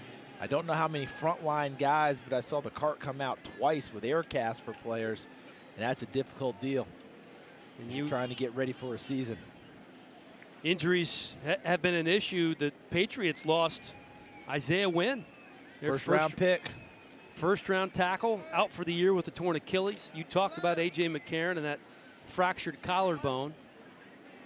And looks like both of these teams have escaped without any serious injuries. And that's a big win for both teams in this preseason.